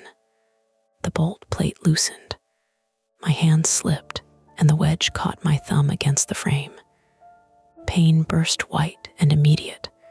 I made a sound I didn't recognize. Glenn said, "Use the hinge side." "What? Frame's cheap." I stumbled to the hinge side and slammed the wedge into the gap near the middle hinge. Wood cracked, not much. Enough. Below, Marcus shouted, "Drop it." The suspect answered, breathless, "You don't know what he did." Cal cried, "I didn't do anything." A thud. Marcus grunted. The call went muffled, like the headset had been covered. Then the man's voice came through Cal's intercom, loud and shaking now. "He killed my brother." Silence opened around that sentence. Not supernatural, not random, human. Old grief sharpened into something planned. Lena arrived at the east end of the floor with 2 Omaha police officers behind her and a firefighter carrying a Halligan bar. They were real, wet from sleet, breathing hard, not saviors arriving in perfect time, but people finally inside a building designed to slow them. The firefighter reached me first. "Move." I moved. He drove the Halligan into the hinge side of the service door with practiced violence. 1 hit, 2. The cheap frame gave way. The door jumped but held at the bolt. He shifted, hooked the tool under the bolt plate I'd loosened, and pried. Wood split. The door opened. Air rushed up, sour and wet. An officer pointed down the stairwell. "Police, call out." From below, Marcus strained. "Down here, he's got cutters." The officers went first, not recklessly. Guns drawn low, flashlights cutting the wet stairs. The firefighter followed with a second light and a pry tool. Lena tried to go after them. 1 officer blocked her. "Stay back." She looked like she might argue, then saw Glenn on the floor and stopped. I did not stop. Not because I was brave. Because Cal was still in my ear, making small hurt sounds, and Marcus had gone down because we all hesitated. I followed 2 steps behind the firefighter. "Hannah," Lena shouted. The stairwell was slick. Water ran down the walls in thin, dirty lines. My bare foot hit the first step and almost slid out from under me. I caught the rail with my injured hand and pain shot up my arm. Down 1 flight. Turn. Down another. The smell thickened. Sweet chemical, hot dust, old wet concrete, blood. At the basement landing, the corridor opened left. B corridor. It was exactly as Glenn described. Long, low ceiling, blue metal doors on both sides. Water moving across the floor from the far south end toward a drain that couldn't swallow it fast enough. Emergency lights glowed red along the baseboards. Black marker numbers marked the doors. B11, B13, B15. On the right, halfway down, B17 stood open. Marcus was on the floor outside it, 1 arm wrapped around the suspect's legs. Blood ran from Marcus's temple into his eyebrow. The suspect, a square-built man in a dark maintenance jacket, yellow work gloves, and brown boots with white paint on 1 toe, was trying to bring bolt cutters down on him. The first officer shouted. The suspect swung anyway. The bolt cutters hit the water beside Marcus's head with a flat slap. The second officer fired a taser. It cracked.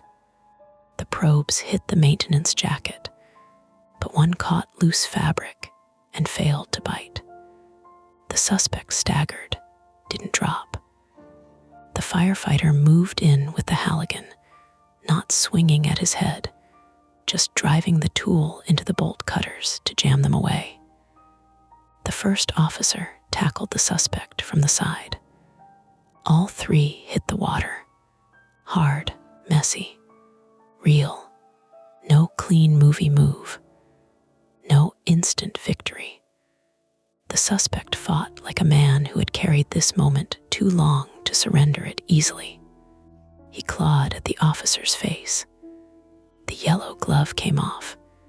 His bare hand showed old burn scars across the knuckles. Marcus rolled away, gasping. "Cal," I said into the headset, "where are you?" "In here." I went to B17. The room was small, cinder block, pipes along the left wall. A red intercom button mounted beside an old speaker. Water shin deep. A second low metal door stood open at the back, leading into darkness where the lift had groaned to a stop. Cal sat on the floor beside a pipe bracket, soaked to the chest, one wrist raw and bleeding where a chain had cut into him.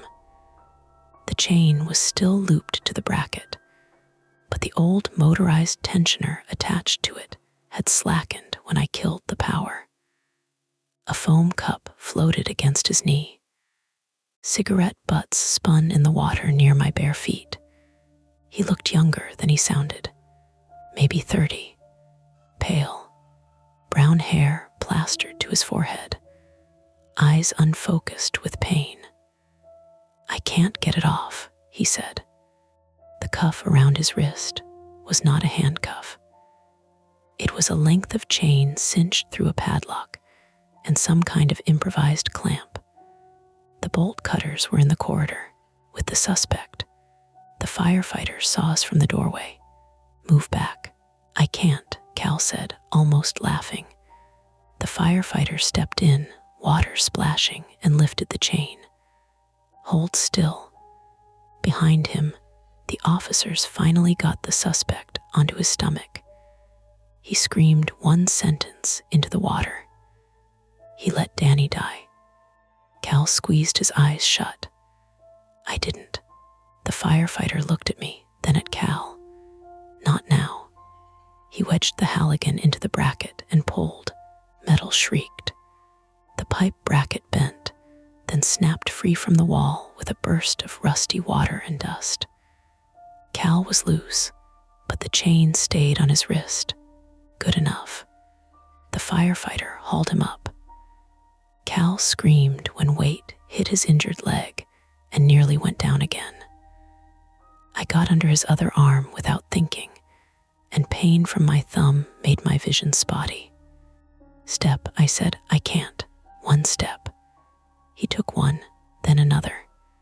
In the corridor, the suspect was cuffed, face pressed sideways against wet concrete. He was crying now, but it did nothing to soften him. Marcus sat against the wall across from B-17, holding his ribs. When he saw Cal, his mouth twitched into something almost like a smile. "Told you," he said. "Right side." Then he coughed and folded over himself. The lurch of fear I felt then was different from the rest. Quieter. He had made jokes all night, then gone down alone. And now the cost of that decision was showing in the way he couldn't breathe right. We moved slowly, too slowly, up the flooded corridor, past blue doors, past the old freight lift opening at the far end, where the metal gate hung half raised, its motor dead. In that dark space, I saw coils of cable, a stack of old file boxes, a roll of silver duct tape, and a maintenance clipboard sealed in a plastic sleeve. Not a lair, not a supernatural room, a neglected corner of a commercial building where someone with keys and patience had made a trap. At the stairwell, police took Cal from me. I climbed behind them, one hand on the rail, feet numb from cold water, thumb throbbing. Halfway up, my legs shook so hard I had to stop. Lena appeared above us at the broken service door. When she saw Cal, her face changed. When she saw Marcus being helped behind him, it changed again. No one said we were safe. Not yet. Not until Cal was laid on the call floor carpet beside Glenn, and the firefighter cut the chain from his wrist with a tool brought up from the truck. Not until Marcus was checked for broken ribs and a concussion. Not until the suspect was walked past us in cuffs, yellow glove missing, maintenance jacket torn, white paint on one boot. As he passed my desk, he turned his head toward me. His eyes were red, not with madness exactly. Exhaustion, hatred, grief turned septic. "You answered," he said. An officer pushed him forward, but I understood enough. He had needed someone to answer, someone specific or almost specific. Someone who would listen too long. Someone afraid of missing things. He had found me through a system built to make every call feel like an obligation. At my workstation, the Test 7 chat window was still open on the dead monitor's backup glow. One final message sat there. Message. Call completed, then the screen went black. By 2:17 a.m., the call floor looked less like an office and more like a place people had passed through during an evacuation and then forgotten to clean up. Chairs sat crooked in the aisles. Headsets dangled off monitors. The carpet near the break room was soaked dark, crossed with muddy boot prints, blood drops, and the squared tread, marks of firefighters who had carried gear in from the rear loading entrance after they finally got it open. Somebody's coffee mug had tipped under pod B, and the spill had dried in a long brown crescent, while the rest of us were downstairs learning what a building could hide under our routines. The phones were still on. That bothered me more than it should have. Not ringing, not taking calls. Lena had killed the queues as soon as she could, transferring the accounts to the Kansas City Overflow Center and logging an emergency site closure. But the soft phone icons still glowed on the remaining battery-backed monitors, tiny green circles waiting for agents who had been sent home or herded into interviews. They looked patient. They looked hungry. I sat in an ambulance with a foil blanket over my shoulders and my bare feet wrapped in towels, while an EMT named Rochelle splinted my thumb. "You should have told someone this happened earlier," she said, not unkindly. "I did. I mean the thumb." Oh, the nail had gone purple at the base. The joint was swollen twice its size. It throbbed with every heartbeat, a simple, stupid pain that kept dragging me back into my body whenever my mind tried to wander down the service stairs again. Rochelle, 38, female, was a paramedic from Omaha Fire with a steady voice and a silver nose stud that flashed whenever she turned under the ambulance light. She had the no-nonsense gentleness of someone who had seen panic in too many forms to be impressed by it. She cleaned the scrape across my knuckles, wrapped my thumb, checked my pupils, and told me I was probably going to replay the night in pieces for a while. "Normal?" I asked. "Common," she said. "Not exactly normal." Across the parking lot, under sleet that had softened into a cold mist, Cal sat in the back of another ambulance with the doors open. They had cut the chain off his wrist, but not taken it away yet. It lay in a red biohazard bag on the ambulance floor, ugly and ordinary, links of hardware store steel with patches of skin and blood caught in the seams. His left leg had been splinted. His face was pale, lips cracked, a smear of rust-colored water dried along his jaw. He looked over once. I lifted my good hand. He nodded, small and exhausted. We did not speak. That felt right. There are some people you meet inside emergencies, and afterward, you don't know how to talk to them, like people who might have favorite sandwiches or unpaid parking tickets. Cal had been a voice in my ear, then a soaked weight under my arm, then a man wrapped in blankets, answering questions for police. Turning him back into a stranger required mercy. Marcus refused the stretcher until he tried to stand. Then he made it 2 steps, hissed through his teeth, and sat down on the curb like the curb had personally betrayed him. "Ribs?" I asked when they rolled me past him toward the building entrance so I could give my statement inside. "Bruised," he said. "Maybe cracked. They're being dramatic." Rochelle glanced back. He said that after nearly passing out. Marcus pointed at her. "HIPAA. That's not how HIPAA works." He managed a weak smile, and for about 2 seconds he looked like himself again. Then his hand went to his side, and the smile folded in. Marcus Bell, 34, male, had done what he always did under stress. He tried to make himself useful before anyone could ask whether he was okay. It wasn't bravery in the clean storybook sense. It was habit. It was hotel front desk years and night shifts and being the person who smiled when other people came apart. Now sitting under the ambulance light with blood at his temple and his shirt cut open for monitors, he looked irritated that his body had limits.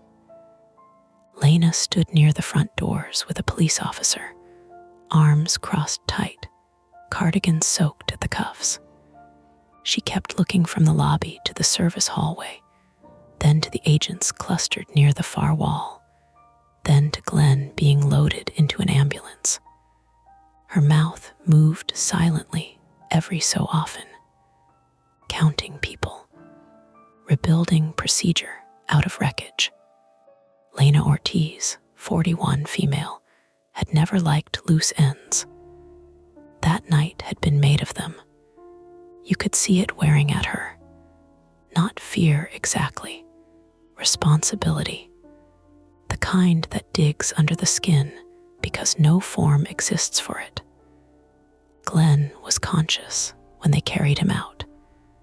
He had 7 stitches coming, maybe a mild concussion, and a bruise blooming along his cheek where the suspect had hit him with the blunt side of the bolt cutters. He still tried to tell the firefighters which basement drains backed up first. "Glenn," one of them said, "we got it." "You don't," Glenn muttered. "They never update the maps." That was one of the first things the police learned too. The building did not match its own records. The current floor plans showed storage closets, mechanical panels, a capped utility shaft, and a basement corridor supposedly sealed after the remodel. The old plans Glenn remembered, printed in a faded binder from the security desk, showed something else. An archive lift installed decades earlier for a medical billing company that had once rented 2 floors. The lift ran between the basement storage corridor and a rear loading area. It had been disabled, then partially reconnected, then forgotten. Not removed, forgotten. That word came up a lot. Forgotten lift, forgotten intercom, forgotten test line, forgotten local alarm that no longer reported properly to anyone, unless someone happened to be standing near the panel when it complained. The suspect had not needed magic. He had needed keys, old wiring, a working knowledge of neglected systems, and enough patience to learn where everyone assumed someone else was responsible. His name was Paul Rask. Paul Rask, 46, male, lived in Papillion and had been a contract maintenance technician for the property company until 8 months earlier, when he was terminated after a dispute over missing equipment. That was the official phrasing one detective used. Terminated after a dispute. Later, in a quieter corner, another officer admitted Rask had been suspected of stealing copper and tools from multiple sites, but had never been charged. He still had copied keys. He still knew which doors stuck, which cameras were fake, which panels had been bypassed because replacing them cost money. He also knew Cal. Cal's full name was Callum Mercer, 32, male, from Lincoln. He repaired commercial phone and paging systems for a subcontractor, North Star, used twice a year when our headsets or call routing behaved badly enough that it couldn't blame the weather. 3 years earlier, Cal and Paul's younger brother, Danny Rask, had both worked a warehouse fire cleanup in South Omaha. Danny died 2 days later from complications after smoke inhalation and chemical exposure. The case had become one of those messy workers' compensation fights where everybody signed something, nobody admitted fault, and grief had nowhere clean to go. Paul believed Cal had falsified a safety check. Cal told police, through chattering teeth and pain medication, that he had not. He said Danny had removed his own respirator because it kept fogging his goggles, and Cal had yelled at him to put it back on. He said that detail was in a report somewhere. He said he had thought about Danny for 3 years and still remembered the color of the man's gloves. Yellow. When I heard that, I had to sit down. Not because it explained everything. It didn't. Explanations are often smaller than the damage they leave behind. But it gave shape to the yellow work gloves, to the again, to the way Paul had kept forcing Cal through loops of calls and false starts and recorded messages. It was punishment built out of the tools both men understood: lines, panels, intercoms, disconnections, waiting for someone to answer. Paul had lured Cal to the building with a fake emergency service ticket sent from an old property management address. He had attacked him near the rear loading entrance, dragged him through the freight access, and chained him in B-17 with the water already starting to back up from the storm drain. The sweet smell came from a leaking container of old coolant and cleaning solvent knocked over in the storage area. Dangerous, yes. Strange, yes. Not imaginary. The disconnected numbers were less cleanly explained. A police cybercrime technician and a tired North Star IT manager named Devin Singh, 31, male, spent the rest of the night arguing over a rack of equipment while I sat nearby with a blanket around me, answering the same questions in different ways.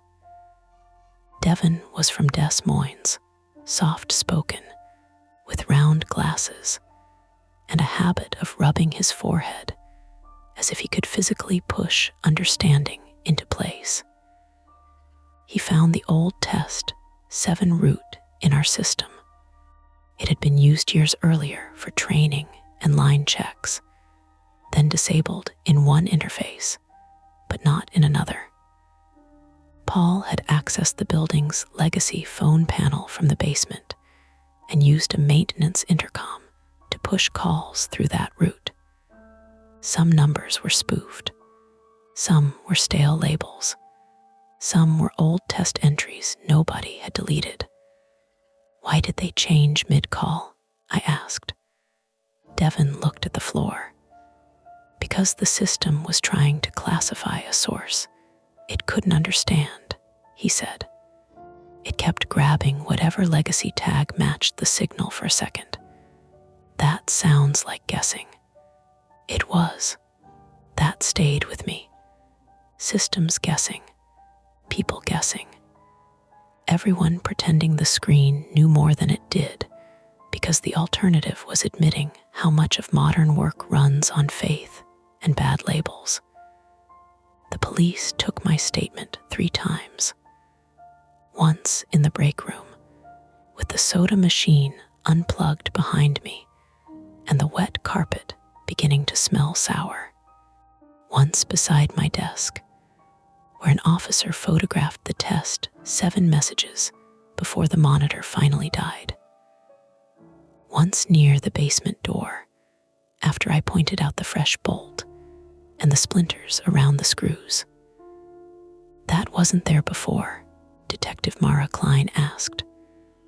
Mara Klein, 44, female, was an Omaha police detective with rain-dark hair pulled into a low knot, and a tired, careful way of asking questions that made me want to answer accurately instead of quickly. She took photos of everything: the bolt, the screws, my damaged thumb, the paper where I had rewritten Cal's details after the call vanished. No, I said, I would have noticed. Then I almost laughed, because that was exactly the kind of claim the night had punished. Would I have? Maybe, maybe not. Detective Klein did not challenge me. She just wrote it down. By dawn, North Star sent a corporate incident email with the subject line "temporary site closure, weather related." Lena read it on her phone and said, "Absolutely not." Her voice was so flat that Marcus, pale and half asleep on a stretcher, opened one eye. What? They called it weather related. He closed his eye again.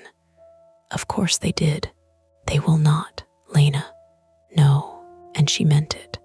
That was how Lena's trauma showed itself. Not crying, not shaking, correction, documentation, refusal to let a bad label become the official truth. Before she left for the hospital to get her blood pressure checked, because the EMTs insisted, she had already attached photos, police incident numbers, and her own summary to an email addressed to the regional director, legal department, operations manager, and anyone else whose title implied they could not pretend they missed it. At 6:10 a.m., I finally went home. Not alone. My brother Eli picked me up. I had called him from the ambulance because his number was the only one I could think of that didn't belong to the night. He arrived in sweatpants, winter coat thrown over a t-shirt, hair smashed on one side from sleep. For once, he didn't make a joke. He just looked at my bandaged hand, my wet pants, my bare feet in hospital socks, and said, "Get in." Eli Price, 26, male, lived 10 minutes away in Benson and worked days at an auto parts store. He had my same narrow face and my mother's talent for showing worry as irritation. In the car, he turned the heat high enough to burn dust from the vents. "You okay?" he asked. "No," he nodded. That was better than telling me I was. We drove west along Dodge as morning traffic began to gather in thin lines, people going to work, school buses blinking through wet intersections, gas stations glowing bright and harmless. The city looked ordinary in the gray light. Omaha does that well. It hides rough edges under flat weather and practical buildings. You can pass a place where someone nearly died and think only that the parking lot needs resurfacing. At my apartment, I stood in the shower until the hot water ran thin. Rust-colored water spiraled near the drain from my feet and calves. I washed the basement smell from my hair twice and still caught it later when I turned my head too fast. I slept for 90 minutes. Then I woke to a phone ringing. Not my cell. Not really. The sound came from inside the dream first. One soft pulse, not quite a ring, more like a system alert clearing its throat. I sat up so fast my thumb hit the wall. My room was quiet. My phone lay dark on the nightstand. A garbage truck hissed outside. Somewhere upstairs, my neighbor's toddler ran hard across the floor. Ordinary sounds. I did not go back to sleep. The legal part unfolded the way legal things do, slowly, with too many people using careful verbs. Paul Rask was charged with kidnapping, assault, unlawful restraint, burglary, and several other things that sounded both severe and insufficient. The property company issued a statement about full cooperation. North Star offered counseling sessions through an employee assistance program and reminded everyone not to speak to media. The building was closed for 3 days, then a week, then until further notice, after inspectors found code violations around the basement, emergency exits, and alarm reporting. Cal survived. His wrist needed surgery for tendon damage. His leg had a fracture and a deep bruise from being dragged or dropped. He didn't remember which. He sent Lena a message through Detective Klein 2 weeks later, asking her to thank the woman who stayed on the line and the guy who came down. I read it in Lena's forwarded email at my kitchen table with my thumb still splinted and cried in a quiet, embarrassed way that made my face ache. Marcus needed 2 weeks off. Cracked ribs, concussion stitches. He texted me a picture of hospital pudding with the caption, "Flavor has not returned to my soul." I sent back a hot sauce bottle emoji. It was not funny enough. It helped anyway. Glenn retired. He said he had been meaning to for years. No one believed him, but no one argued. At his small retirement coffee in the lobby of a different building, he told me, old places talk. People just don't like what they say. Then he looked embarrassed by how dramatic that sounded and added, "Also, property managers are cheap." That sounded more like him. Sophie quit after one more shift. She wrote a polite resignation email and moved back to days at a dental office in Lincoln. Lena said not everyone has to prove something by staying. I knew she was talking to herself as much as me. I did not quit immediately. That surprises people when I say it. But trauma does not always push you away from the place it happened. Sometimes it hooks you there. For a month, I worked remote overflow from my apartment during the day, taking calls about prescription refills and warranty claims. Safe, dull calls where nobody whispered my name from a room filling with water. I saved every ticket twice. I copied notes into a separate document. I took screenshots until Devin gently told me that my desktop had become a storage problem. At night, I unplugged my router. I knew that didn't matter. I did it anyway. The final report said Paul targeted North Star because of access, infrastructure, and opportunity. It did not say he targeted me personally. Detective Klein told me they found no evidence. He knew who I was before the call connected. He had expected any night agent, any voice, any person trained to stay polite and keep listening. That should have comforted me. It didn't. Being chosen at random is not the opposite of being chosen. It is its own kind of horror. It means the shape of your life, your shift, your headset, your need to do the job correctly, all lined up with someone else's plan without your permission. 3 months later, North Star reopened in a different office building near Axarben. new carpet, better lighting, keycard logs that actually logged, basement access from the call floor. Lena made sure the emergency binder matched the building before anyone sat down. On my first night back, I arrived early and walked the floor alone. The new office smelled like paint, plastic chair mats, and coffee that had not yet had time to become part of the walls. The vending machines were quiet. The windows looked out over a parking garage instead of Dodge Street. Everything was ordinary enough to feel staged. My new desk had a headset still wrapped in plastic. I plugged it in.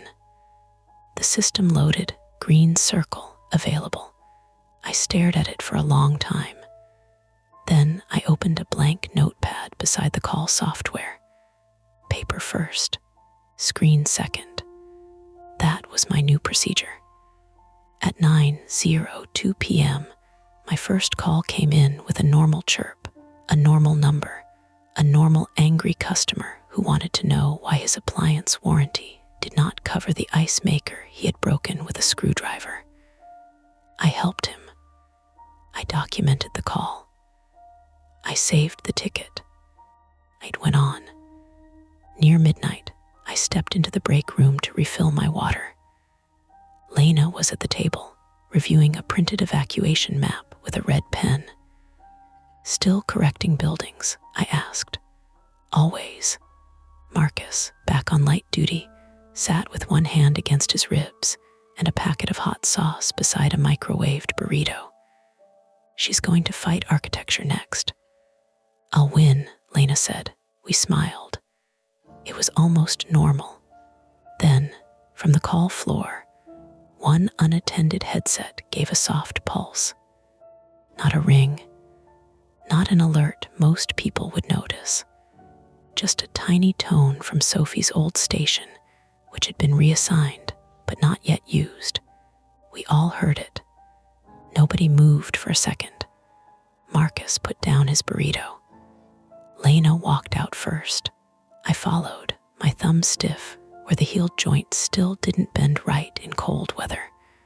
The monitor at that station was asleep. No call window, no chat, no test 7.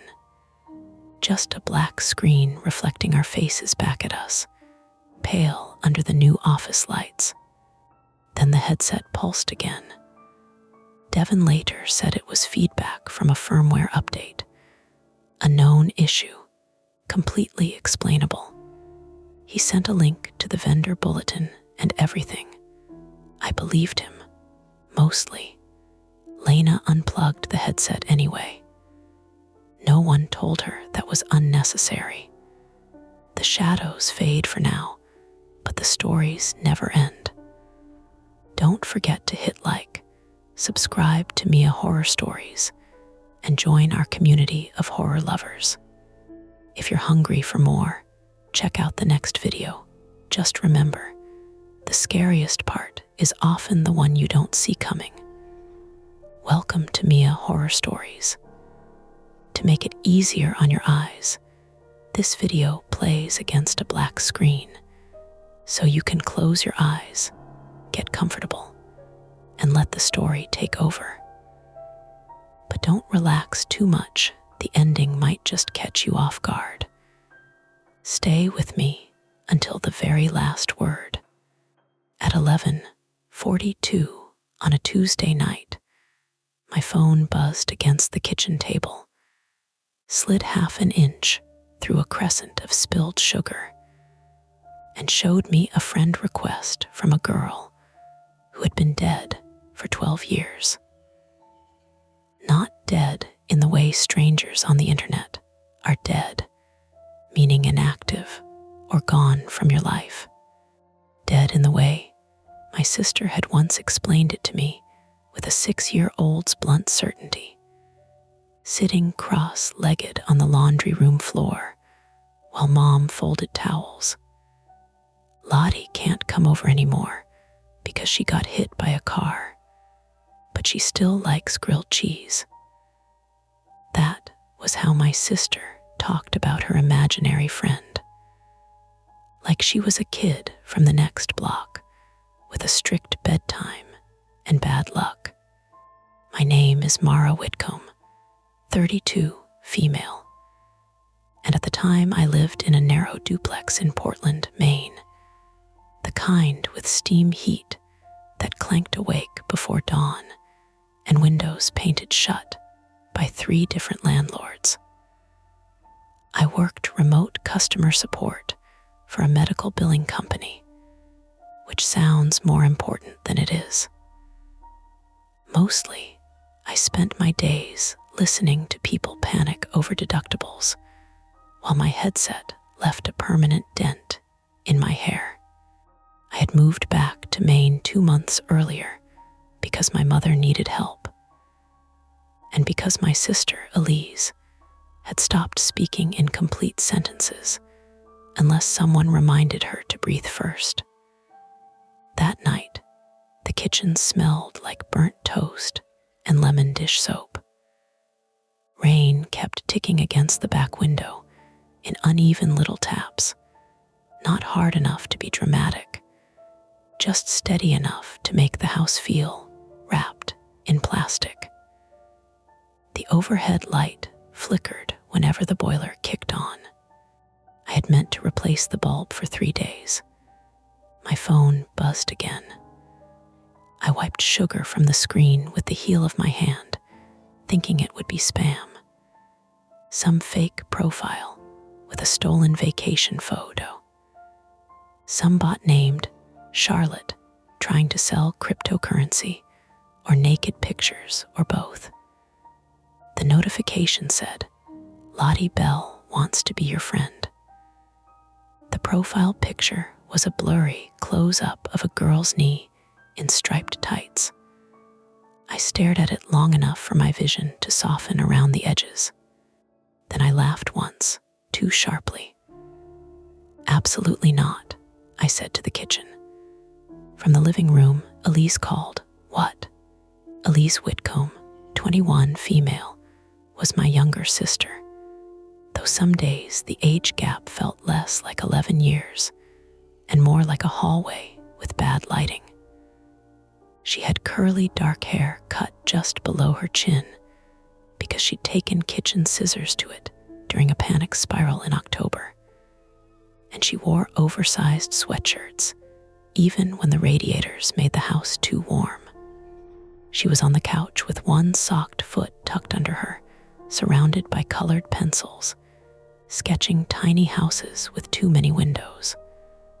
I turned the phone face down. "Nothing," I said, "just my phone being cursed." "You keep saying stuff is cursed," she said. "You know it's usually just settings." That was Elise. Even when anxious, she liked things categorized. Error message, loose wire, side effect. She had been that way as a kid too. If the smoke alarm chirped, she didn't cry. She counted the seconds between chirps and asked for fresh batteries. Our mother, Patricia Whitcomb, 59, female, sat at the other end of the couch with a mug of chamomile tea cooling between her hands. She had taught 3rd grade in South Portland for almost 30 years before her joints started betraying her in small, humiliating ways.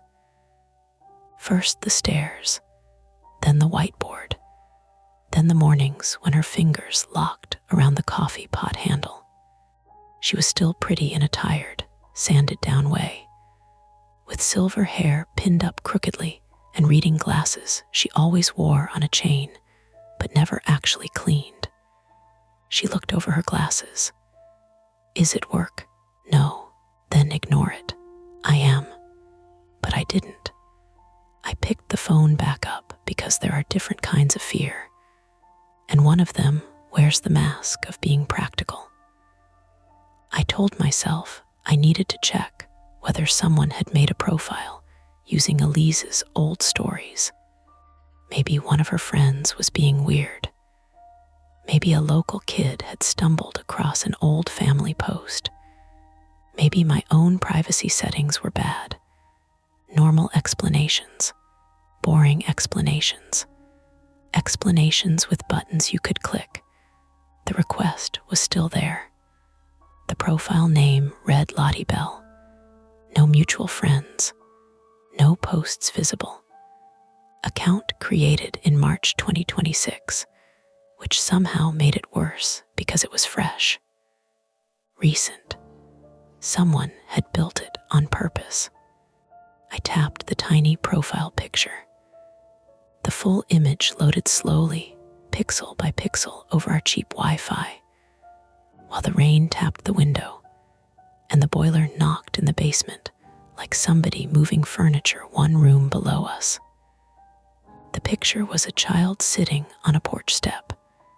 Not her face, just knees, striped tights, scuffed black Mary Janes, one hand resting on the concrete beside a plastic yellow hair clip. My mouth went dry, not because it was impossible, because I recognized the hair clip. Elise had one exactly like it when she was 6. A cheap butterfly clip from the Rite Aid near Deering Oaks, yellow plastic with glitter sealed inside the wings. She had lost it the summer she invented Lottie, or found Lottie, or whatever language Mom used when she didn't want to argue with a child who set an extra plate at dinner. Mara, Elise said. I locked the screen so fast my thumb slipped. What? You made a noise. No, I didn't. You did, like a little cough. Mom shifted, and the couch springs complained. Mara. I hated the way she said my name when she knew I was hiding something. Not angry, worse, patient. I slid the phone into the pocket of my hoodie. It's a friend request from a fake account. Elise's pencil stopped moving. The house didn't go silent. That would be too clean. The radiator hissed. The refrigerator hummed. A car hissed past outside on wet pavement. Somewhere in the wall, pipes clicked as they cooled. Elise asked, "What fake account?" "It's nothing." "What name?" I looked at Mom first. She had gone very still, both hands around the mug, her thumb rubbing the handle in little circles. Elise sat up straighter. Mara, what name? I could have lied. I almost did.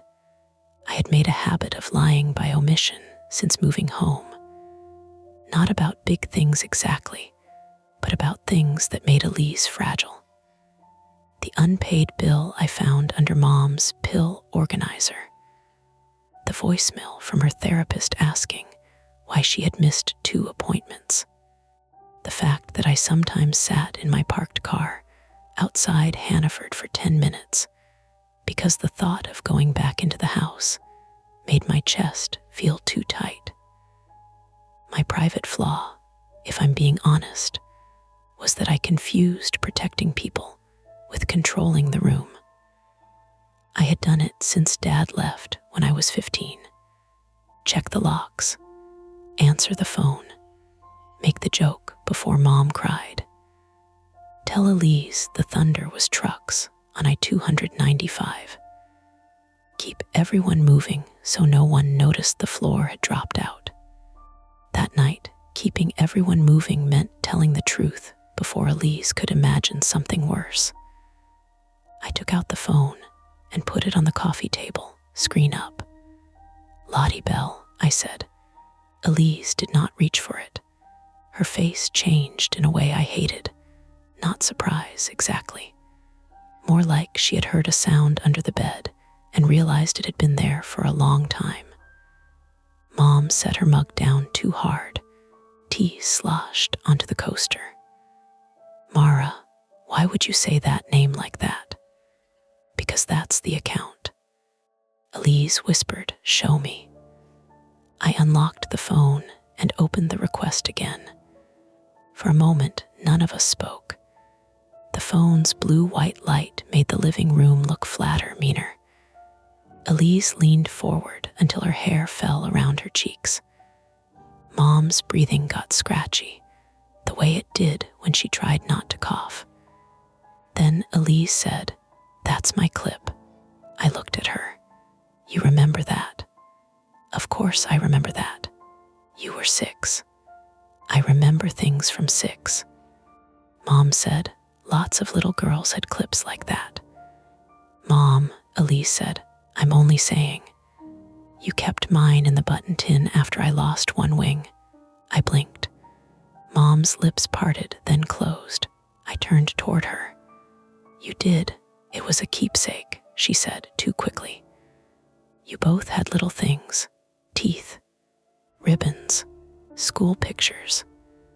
"That's not weird at all," I said, because humor was the only tool I had that didn't shake in my hand. Elise took the phone, careful not to touch the screen where the profile photo sat. She held it with both hands. "Do not accept it," Mom said. "I wasn't going to," Elise said, but she kept looking. I watched my sister's eyes move over the screen, searching for details. She had that same expression she used when a panic attack started gathering speed. Attention narrowed, jaw set, as if she could outthink her own body if she found the right pattern. I wanted to take the phone back. I wanted to delete the request, report the profile, block it, change every password, lock every door, make tea, make toast that wasn't burned, tell both of them we were being ridiculous. Instead, I said, "It's probably someone who knew about Lottie." Elise laughed under her breath. "Nobody knew about Lottie. Mom knew. I knew." "You didn't know," Elise said. She looked at me then, and there was something sharp under the softness. "You thought I was being annoying. I deserved that. When Elise was little, I had been 17 and furious at the world for reasons that were mostly not her fault. She would ask me to move over in the car because Lottie needed room. She would cry if I sat on the left side of the porch swing because that was Lottie's side. I called it creepy. I called her a baby. Once, after a bad fight with Mom, I threw the extra dinner plate into the sink and cracked it. Elise didn't speak to me for 2 days after that. 2 days is a lot when you're 6. "I was a jerk," I said. "You were busy being 16. 17. Worse." Mom rubbed her forehead. "Can we please focus on the fact that an adult is using a child's name to contact you?" There it was. The normal explanation, spoken out loud and made ugly. An adult, a person, someone with fingers and a password, someone who either knew our family history or knew enough to pretend. "Take screenshots," Mom said. That snapped me into motion. I took the phone from Elise and captured the profile page, the request, the photo, the account details. My hands had gone clumsy, and I accidentally opened my camera roll twice. The house smelled suddenly too warm, like dust cooking inside the radiators. "We should report it," Mom said. "We should see what's on the profile first," Elise said. "No, Mara," I looked between them. Elise's voice was steady now, which worried me more than if she had cried. If someone made that account for me, or because of me, I want to know. "It was sent to me," I said. "Exactly. Why you?" I didn't have an answer. My Facebook account was barely alive. A few old college photos, birthday posts from people who hadn't seen me in years, a public profile picture from last Christmas, Mom between Elise and me in front of the Portland headlight, all of us squinting into the wind. I had locked down most of my posts after moving home, because medical billing taught me two things. People overshare online, and strangers are very good at using tiny facts like keys. Still, someone had found me. Not Elise, me. The boiler thumped again below us, and from the kitchen came a tiny metallic clatter. All three of us looked toward it. I stood first. Probably the toaster tray. Why would the toaster tray move? Elise asked. Because this house was built by spiteful men in 1910. I walked into the kitchen with my phone in my hand, screen dimmed against my palm.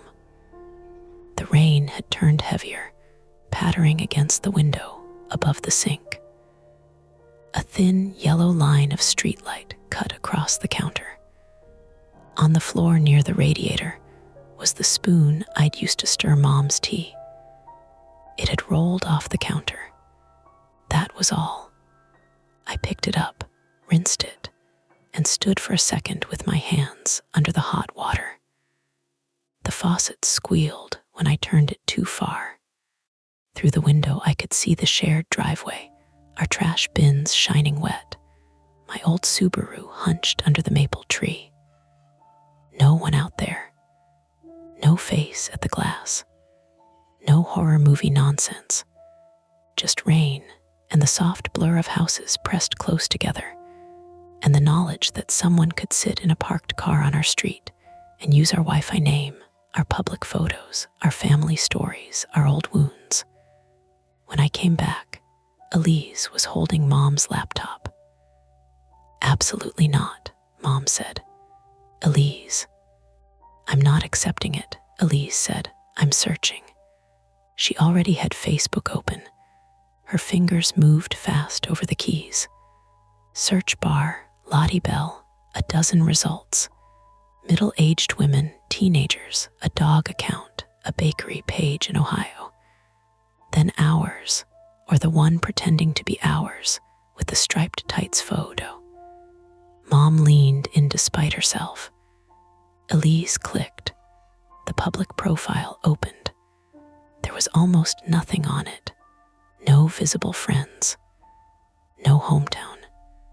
No bio. Just the picture and one public post from 3 hours earlier. A gray box with black text. Found you first, no punctuation. My stomach tightened in a plain, physical way, like I had missed a step on the stairs. Elise whispered, "That's not something I ever said." "Good," I said. But Mom said very quietly, "No, it is." Elise looked at her. Mom's face had gone pale around the mouth. When you were little, hide and seek. You would count with your eyes open. And when Mara got mad, you said Lottie found people first. I remembered then. Not clearly, not like a scene, more like a smell you can't place. Elise at 6, standing in the hallway with her palms over her eyes, but her fingers spread, giggling. Me yelling that she was cheating. Mom saying, "Let her play, Mara, she's little." Lottie found you first. I sat down on the arm of the couch because my knees felt unreliable. Elise turned the laptop toward me. Who would know that? Mom didn't answer. The room kept doing ordinary things around us. Rain ticked. Pipes clicked. The laptop fan made a faint dry whir. Outside, a truck rolled by with a splash through the gutter. All of it continued as if our house had not just tilted 3 degrees to the left. I forced myself to speak. "We have choices," I said. "We can block and report it now.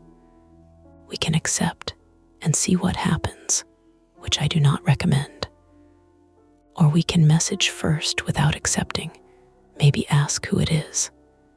Mom shook her head. "No contact."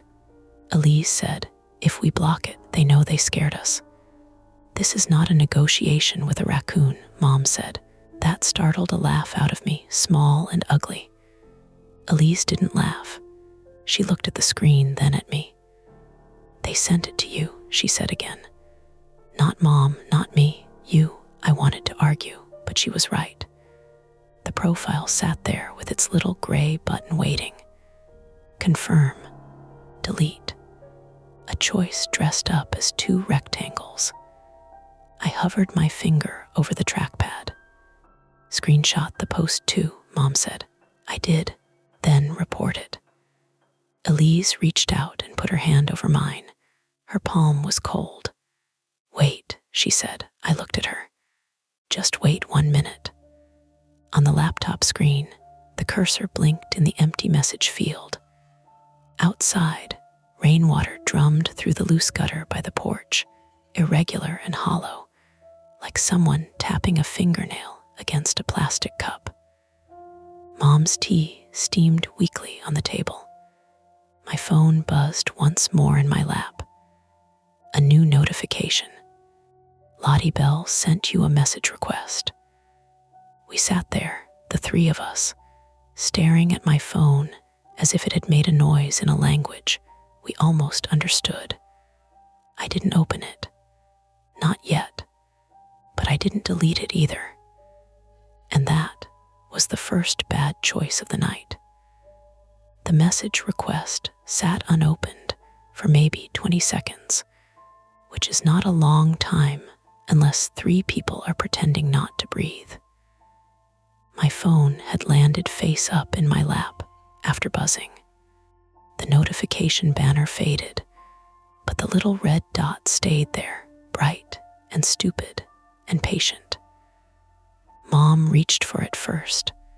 I moved without thinking and closed my hand over the screen. Mara, she said, I'm not opening it. You were about to. I was not. Elise made a small sound, not quite a laugh. You both are doing that thing where you talk like I'm not here. I looked at her and saw the damage immediately. She had her arms wrapped around her knees now, the laptop still open on the coffee table, the fake Lottie profile glowing between us. Her sketchbook had slid to the carpet. A blue pencil rolled under the couch, ticking once against the baseboard.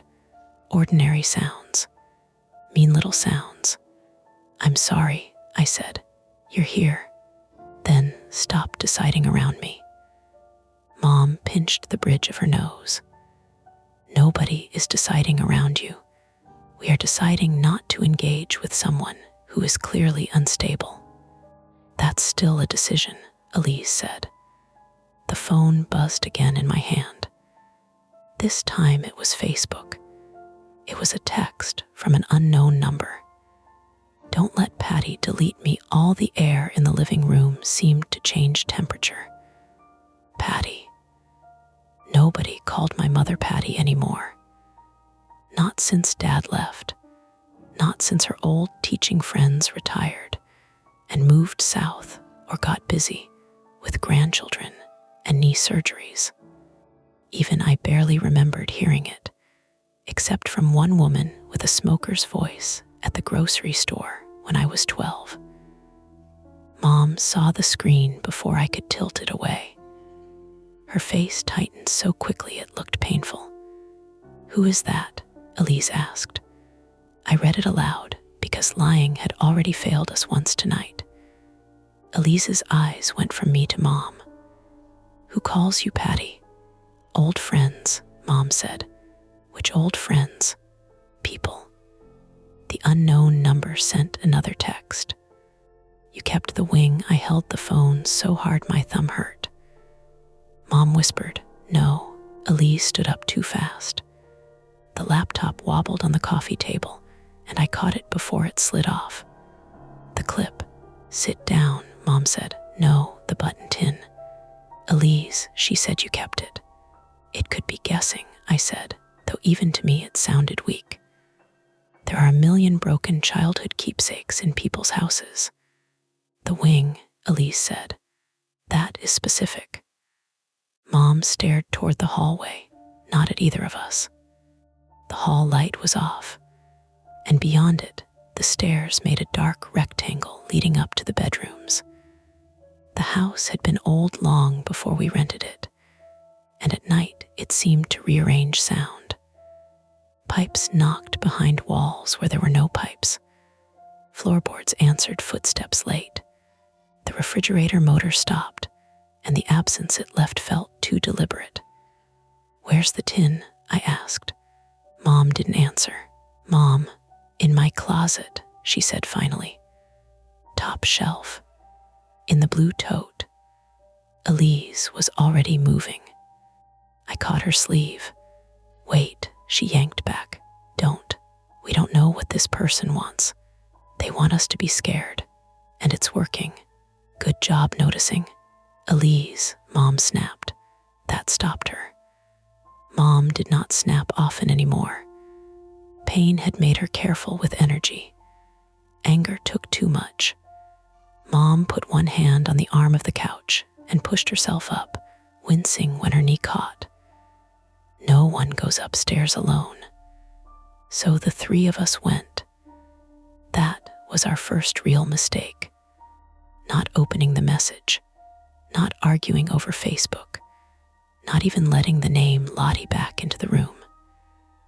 It was all three of us walking away from the front door, the back door, the bright kitchen window, and the phone with the number still typing somewhere on the other end. We moved through the hallway in a line. Mom first because she insisted, Elise behind her, me last with my phone flashlight on. The stairs smelled like dust and old carpet. Rain ran in silver threads down the small landing window. Halfway up, my phone vibrated again. I looked. "Hurry under that. She doesn't have long." My feet stopped. Elise turned. "What?" I didn't want to read it. I didn't want those words in her head. But she saw my face and snatched the phone. Her mouth opened, but no sound came out. Mom leaned against the wall. "What does that mean?" "Could be nothing," I said automatically. Elise looked at me like she hated me. "Stop saying that." She was right. Could be nothing was the little rug I kept throwing over holes in the floor. I took the phone back and called the number. It rang once. Then a flat, automated voice said, "The Text Now subscriber you are trying to reach is not available." I hung up. "A burner app," I said. Mom closed her eyes. The practical shape of it helped for half a second. A human being using a texting app. A fake Facebook account. Someone who had gathered details from somewhere. This was stalking, harassment, maybe a prank with a very sick sense of timing. It belonged to police reports and passwords and screenshots. Then another text came. "Blue tote, top shelf. Hurry." Elise whispered, "They know where it is." "No," I said. "They know because Mom just said it." The words left my mouth before I could soften them. We all went still. Mom turned around slowly. "What?" She said it in the living room, I said, out loud. Elise looked down the stairs toward the dark first floor. The rain tapped the landing window. Somewhere outside, a loose gutter coughed water in bursts. Mom's voice dropped. "Are you saying someone is listening?" "I'm saying we should consider it." Elise pressed herself closer to the wall. "Through what? Phone, laptop, smart speaker. The baby monitor app you still have on the tablet. I don't know." "We don't have a smart speaker," Mom said. "No, but we have everything else. And windows. And thin walls." I hated the list because every item in it was reasonable. The old tablet Mom used for recipes. Elise's laptop. My phone. The neighbor's side of the duplex separated from us by plaster and a shared chimney chase. Outside, the driveway was visible from 3 houses and the alley behind the bakery. Grounded fear is worse when it has options. Mom limped the rest of the way up and turned on the bedroom light. Her room was neat in the way rooms get when someone has lost control of their body and fights back through folded blankets. Pill organizer on the nightstand, heating pad draped over a chair, a stack of library books, lavender hand cream. The closet door stuck when I pulled it, then popped open with a wooden crack that made Elise flinch. The blue tote was on the top shelf. I dragged over a chair. "Let me," Elise said. "No, you always do this. I'm taller. You always have a reason." I stepped down. "Fine," I said. She climbed onto the chair. It wobbled on the rug, and I grabbed the back with both hands. Her sweatshirt rode up, showing the knobs of her spine. She reached, fingers brushing plastic, then pulled the tote forward. Something shifted inside with a dull rattle. "Careful," Mom said. "I am." She handed it down to me. I set it on the bed. The tote had a white label in Mom's careful teacher handwriting, GIRLS, school/keepsakes. The lid snapped off with a dry plastic crack. Inside were 2 lifetimes of small, useless evidence that we had once been children. Report cards, construction paper turkeys, a medal from my 8th grade track meet, green around the edges, Elise's hospital bracelet from when she broke her wrist, falling off the monkey bars, a folded paper crown, a tiny envelope labeled Tooth Fairy, ELISE front top, and at the bottom, inside a sandwich bag, was the yellow butterfly hair clip. Broken left wing. Elise touched the bag with one finger. "It's here," she said. My phone buzzed in my pocket before anyone else could speak.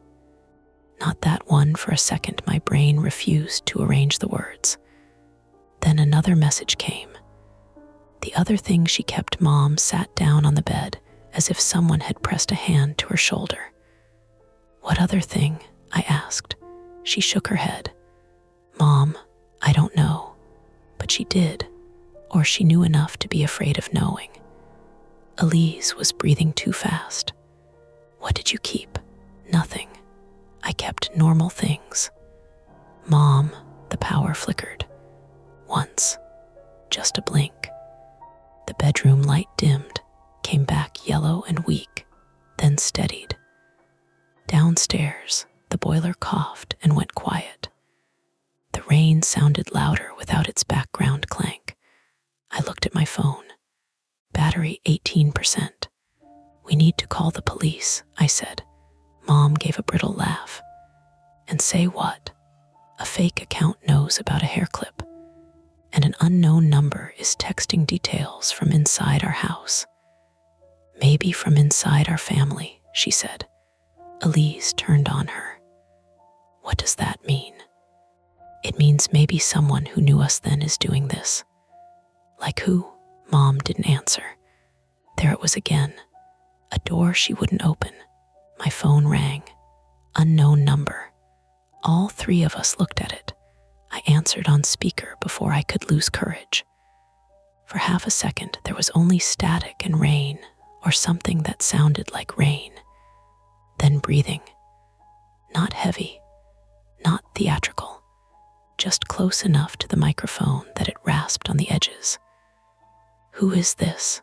I said. No answer. "This is harassment," I said, and hated myself for sounding like a customer service script. "We're documenting everything." A click. Then a girl's voice, thin and muffled, said, "Mara." Elise made a small broken noise. I froze with the phone in my hand. The voice came again. "Mara, please."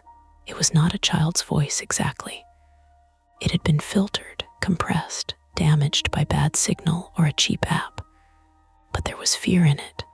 Real or performed, it tightened my skin. "Who is this?" I said. "Is Patty there?" Mom cut covered her mouth. Elise whispered, "Ask where she is." "Where are you?" I said. A pause, then very softly, "It's dark." The call crackled.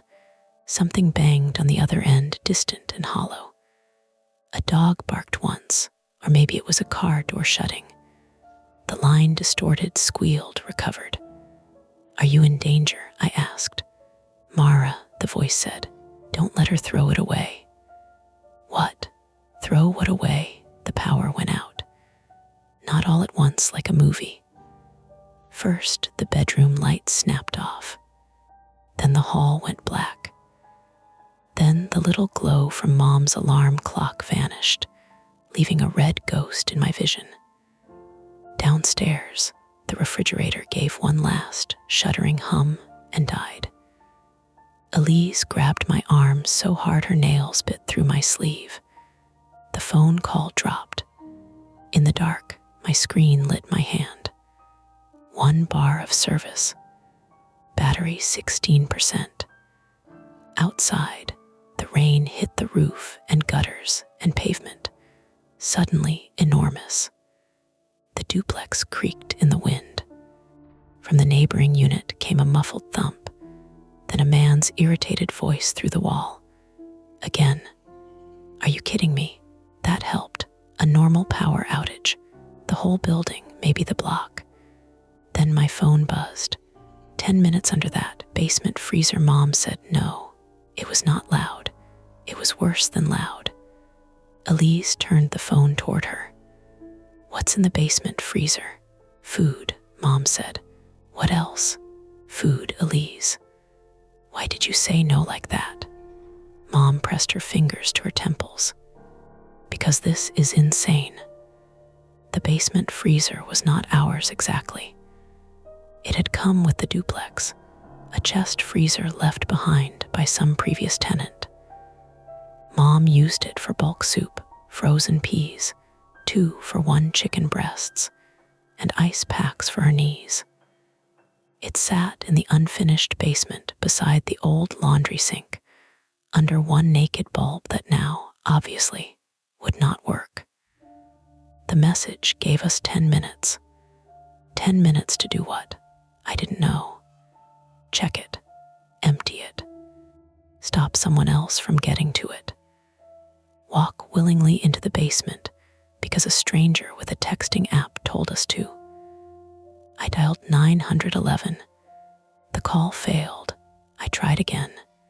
It rang this time. Once. Twice. Then the line clicked, and a dispatcher's voice came through, strained and distant. "Cumberland County Regional Communications. What is the address of your emergency?" I gave the address fast. "What is the nature of your emergency?" "We're being harassed by someone who may be monitoring our house. They're sending threatening messages. The power just went out. They're telling us to go to the basement. Is anyone injured?" "No." "Is the person on scene?" "I don't know." "Do you see or hear anyone trying to enter the residence?" I listened. Rain. Pipes ticking. Elise breathing beside me. Mom whispering something under her breath that might have been a prayer or might have been "please stop." "No," I said. The dispatcher's voice softened into procedure. "Due to weather-related outages, we are experiencing high call volume. I'm going to enter this as suspicious activity with possible stalking. Stay inside, lock your doors and windows. Do not engage with the sender. An officer will respond when available." "When available," I said. "Units are currently tied up with multiple calls. If the situation escalates or someone attempts entry, call back immediately." "It is escalating." "I understand." She didn't. Or maybe she did, and that was worse because understanding didn't create officers out of rain. The line cut with a chirp. Battery 12%. Elise said, "They're not coming." "They're coming," I said, "just not fast." Mom had moved to the closet. In the phone light, she was pulling down shoeboxes and old tote bags with frantic, clumsy hands. "What are you doing?" I asked, looking. "For what?" She didn't answer. Elise stepped toward her. "Mom." Patricia stopped with a shoebox pressed against her chest. For a second, she looked older than 59. Not frail, cornered. "There was a box," she said. "What box?" I asked. "A small metal recipe box. Green. It belonged to your grandmother first." "What was in it?" Mom swallowed. The phone buzzed again. 8 minutes. Elise started crying then, but quietly, angrily, wiping at her face as if the tears had embarrassed her. "What was in it?" Mom sat on the edge of the bed. "When you were little," she said to Elise, "you started bringing things home. Small things, a toy ring, a ribbon, a button that wasn't from any of our clothes. I thought you were taking them from school." Elise shook her head. "I don't remember that. You said Lottie gave them to you." "The room seemed to shrink around us," I said, "and you kept them. I didn't know what else to do." "You could have asked where they came from." "I did ask. She said the same thing every time." "Lottie." Mom nodded. My phone buzzed. 7 minutes. Elise looked at me. "We have to check the freezer." "No," I said. "Mara, no, that's exactly what they want. Or there's something down there. Also exactly what they want us to think." Mom whispered, "The recipe box has been missing for years." I turned to her. "You never told us this, because it was over." "It clearly was. I thought it was." The words landed hard because I knew them. I had built half my adult life out of "I thought it was over." Dad's leaving. Elise's episodes. Mom's pain. Every bad thing shoved into a labeled container and put on the top shelf until some stranger sent a message at midnight. Elise was already moving for the hallway. I grabbed her wrist. "Stop," she twisted. "Let go. We wait upstairs. We lock the bedroom door. We call again if someone comes in. And if there's a person in the basement, then we are not going toward them.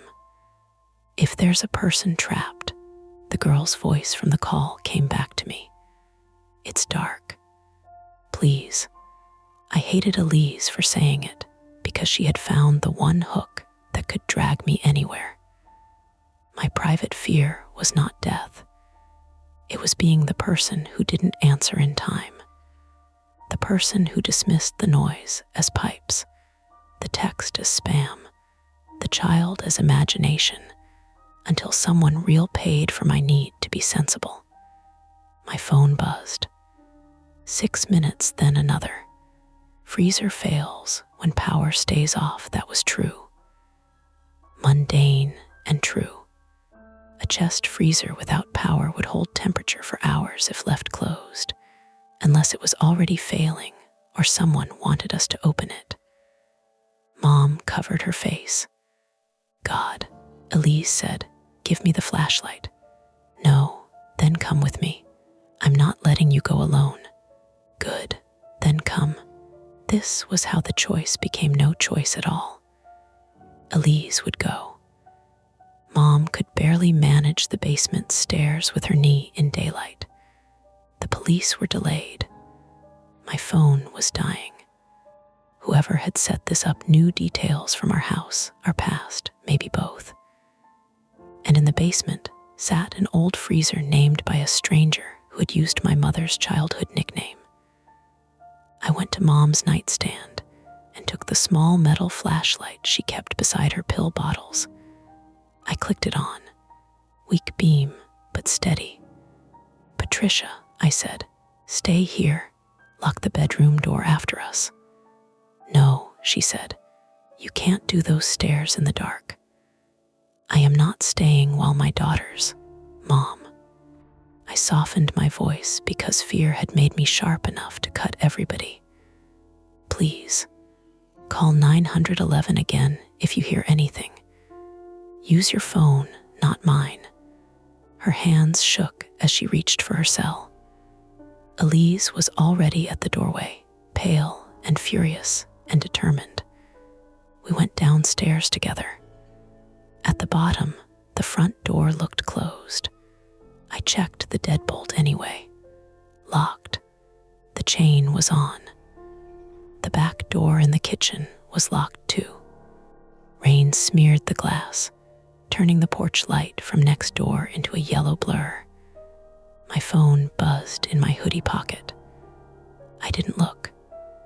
The basement door was beside the kitchen pantry. Its old brass knob felt damp from my palm. The stairs beyond smelled like concrete, detergent, and the metallic wetness old basements get during storms. The flashlight beam slid over gray steps, cobwebs, a laundry basket half full of towels. Elise whispered, "Do you hear that?" At first I heard only rain and my own pulse. Then I heard it. A thin, regular beep from below. Not loud, not dramatic. A small electronic complaint. Beep, pause, beep, the freezer alarm. I had never heard it before, but I knew the sound immediately, the way you recognize a smoke detector in any house. Something had warmed past the safe point, or the lid was open, or someone had made it that way. Behind us, upstairs, Mom shouted, not words, just my name, cut short. Then her bedroom door slammed. Elise grabbed the railing. My phone buzzed again and again and again in my pocket, a frantic insect trapped against my hip. I looked despite myself. 3 messages. Too late upstairs, don't answer her, open the freezer from the basement below. The beeping continued, patient and bright. And from somewhere above us, in our mother's room, came the sound of Patricia pounding once on the locked door, then nothing. For about 3 seconds, Elise and I did the worst possible thing. We froze halfway down the basement stairs. Above us, Mom's bedroom had gone quiet after that single slam and the hard, dull pound against the door. Below us, the freezer alarm kept beeping from the dark basement. My phone kept twitching in my hand with messages I didn't want to read. The flashlight beam shook so badly it made the concrete steps look like they were moving. Beep, pause, beep. Elise whispered, "We go back." I was already turning. The basement stairs ran straight down from the kitchen, steep and narrow, with an unfinished wall on the left and a wooden railing on the right that had been painted so many times it felt gummy in humid weather. At the top was the kitchen, then the short hallway to the living room, and beyond that the main stairs going up to Mom's bedroom. I could map it in my head because I needed to. Kitchen behind us, basement below, Mom above. The house had become a box with too many lids. We scrambled back up, Elise first, me behind her. My knee hit the edge of a step, sending a bright pain through my shin. I nearly dropped the flashlight. It clattered against the wall, throwing wild slices of light across pantry shelves and the yellow blur of the neighbor's porch lamp through the kitchen window. "Mara," Elise hissed. "I've got it." The moment we stepped into the kitchen, my phone buzzed again. Wrong way, I ignored it. We ran through the dining room, past the old table Mom used for mail and pill bottles, past the living room where the laptop still glowed on the coffee table. The fake Lottie profile had gone dim, but not closed. The blue-gray screen lit Elise's colored pencils scattered on the carpet like tiny bones. At the main stairs, We heard Mom, not screaming, breathing, a wet, strained sound from upstairs. "Mom," Elise called, no answer. We took the stairs 2 at a time. Elise slipped on the runner near the landing and caught herself on the banister, scraping the side of her wrist. She made a sharp little sound, but didn't stop. At the top, Mom's bedroom door was closed, locked like I had told her. I knocked hard. "Mom, it's us." From inside came a thump, then Mom's voice, thin and furious. "Don't open it." Elise grabbed the knob anyway. I caught her arm. "Wait, she's in there," Mom said. "Do not open this door." "Mom, what happened?" There was a pause. Something moved against the other side of the door with a slow drag. "I'm fine," she said. "You do not sound fine," Elise said. Something hit the window. I looked at Elise. Mom's bedroom faced the back of the duplex, overlooking the shared driveway, trash bins, the basement bulkhead doors, and the sagging maple tree. We were on the 2nd floor. Nobody could just stand there and knock unless they had a ladder or climbed the fire escape attached to the neighbor's side. "What hit it?" I asked. "I don't know." "Are you hurt?" "No." "Open the door." "No." "Patricia." The lock clicked. I pushed the door open slowly. Mom stood 2 steps back, holding her phone in one hand and the green shoebox in the other like a weapon. Her face was gray in the glow of her screen. Behind her, the window above the radiator was intact, rain running down it in silver lines. A dark shape hung outside the glass. Elise gasped. For one hard second, my brain turned it into a face. Hair plastered down, mouth open, someone hanging from the window frame. Then the wind shifted it. It was the black trash bag Mom used to cover the porch cushions last week, torn loose from the fire escape railing and snagged on the maple branch that scraped the side of the house. Every gust pressed it flat against the window, then sucked it away with a soft plastic slap. Misdirection. Stupid. Explainable. My legs still went weak. Mom let out a shaky breath. "I know," I said. Elise was crying again, this time from anger. "We came back because of a trash bag." "No," I said. "We came back because Mom shouted." "I shouted because that thing hit the glass, and your phone was dead when I tried calling." "My phone isn't dead." Mom held up her screen. "Mine says no service." I looked at my phone. 9%. 1 bar, 3 new messages. "She always scares Easy Patty used to hide in the laundry room basement." Mom saw the words and sat down on the bed hard. Elise read over my shoulder. "What does that mean?" Mom wiped her mouth with the back of her hand. "When your father and I fought, I used to sit in the laundry room so you girls wouldn't hear me crying. I hated the sender then with a clean, clarifying force. Not because they were mysterious, because they were specific.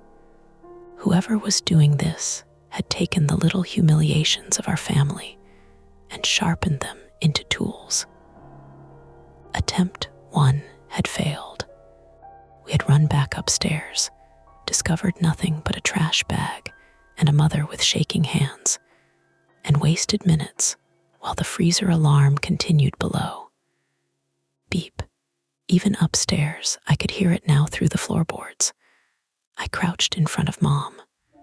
"Listen to me. We need to get out of the house." Elise turned. "What?" "Out, front door.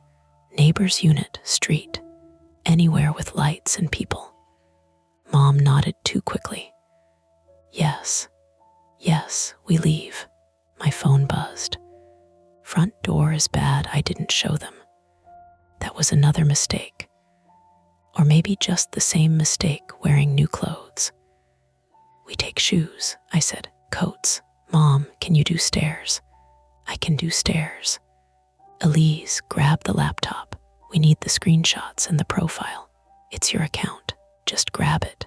We moved as a group now. Mom in the middle, one hand on the wall. Elise ahead with the laptop tucked under one arm, me behind them, flashlight and phone in my hands. The house felt different coming down. Larger. Too many openings. At the landing, rain drummed the small window. At the bottom, the living room sat to the left, front door beyond it. Kitchen to the right. Basement door behind us, like a held breath. The plan was simple. Leave through the front, cross the porch, go to the right side unit where Mr. Haskell lived, and call police from there. Mr. Haskell, 68 male, was our neighbor through the wall. A retired shipyard electrician with a bad hip, a worse temper, and a beagle named June who barked at snow, leaves, and her own reflection. He had complained about our recycling twice and fixed our porch light once without being asked. He was not comforting exactly, but he was real. He had tools. He had floodlights. He had a landline because he called smartphones, tracking devices with invoices. At the foot of the stairs, June started barking next door. Sharp, frantic barks. Elise whispered, "She hears something." "Or she hears us," I said. The front door was 10 steps away. I unlocked the deadbolt, slid off the chain, put my hand on the knob. Something scraped on the porch outside. Not a knock, not footsteps. A slow drag across wood. Mom made a small sound. I held up a hand. The porch boards creaked. Then came a soft bump against the bottom of the door. Elise mouthed, "Don't." I looked through the peephole. At first, I saw only warped darkness and rain glittering in the porch light. Then something pale shifted below the frame. I angled my head. A paper grocery bag sat against the threshold, its top folded neatly down. Water soaked the bottom corners. Black marker on the front read, 4 LOTTIE. My body went cold in a completely unpoetic way. My hands prickled. My stomach clenched as if I might be sick. "It's a bag," I whispered. "From who?" Mom asked. I didn't answer. The phone buzzed. "Take it in or it gets wet." "Absolutely not," Elise said when I showed her. "We can't leave through the front," Mom whispered. "That's the point," I said. "Back door," Elise said. "Kitchen to porch, down the steps, driveway, then street." The back door opened onto a tiny covered porch with 3 wooden steps down to the shared driveway. From there, we could either go left toward the trash bins and basement bulkhead, or right toward the narrow path between the duplex and Mr. Haskell's side. The street was only 30 yards away. I could see it in my head. Kitchen, back porch, driveway, path, street lights. We went to the kitchen. The back door window showed rain and the blurred orange glow from the neighbor's security light. I reached for the lock. My phone buzzed. Back door worse this time. Elise saw it. She shoved the laptop onto the counter and grabbed my sleeve. "They're watching the doors, or guessing." "No, they knew." I checked the window without pressing my face to the glass. The driveway was empty except for my Subaru under the maple tree and the trash bins near the bulkhead. The black bag still flapped against the upstairs window. The security light flickered in the rain. Then, from the basement, the freezer alarm stopped. The absence hit harder than the beeping. Mom whispered, "Why did it stop?" No one answered. My phone dropped to 6%. Attempt 2 had failed before we even opened a door. Front blocked by the bag. Back threatened by the messages. Police delayed. Phones unreliable. Freezer alarm silenced. Elise picked up the laptop again, and the screen woke beneath her hand. "Mara," she said. The Lottie profile had changed. A new public post. No photo, just text. She kept them cold. Mom sank into the nearest kitchen chair. Elise said, "What does that mean?" Mom's hands were pressed flat to the table. Her knuckles looked bloodless. "I don't know. I believed that she didn't know everything. I no longer believed she knew nothing. We need to understand what's in the freezer," I said. Elise laughed once, harsh. "Now you want to go. I want to know if there's evidence down there before this person destroys it, steals it, or uses it to pull us around the house all night." Mom stared at the floor. "Patricia," I said, "think. Did you ever put the recipe box in the freezer?" "No." Did Elise? "She was a child. Did Dad?" That got a reaction. Mom looked up fast. Elise went still. "We almost never said Dad like that. He had become your father when Mom was hurt, and Gary when she wanted him to sound small. He had left Maine when Elise was 8 and mailed birthday cards from New Hampshire for 3 years before even those stopped.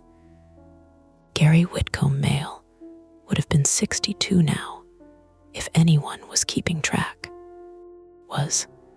That was what I told myself. Mom said, "Your father had nothing to do with this.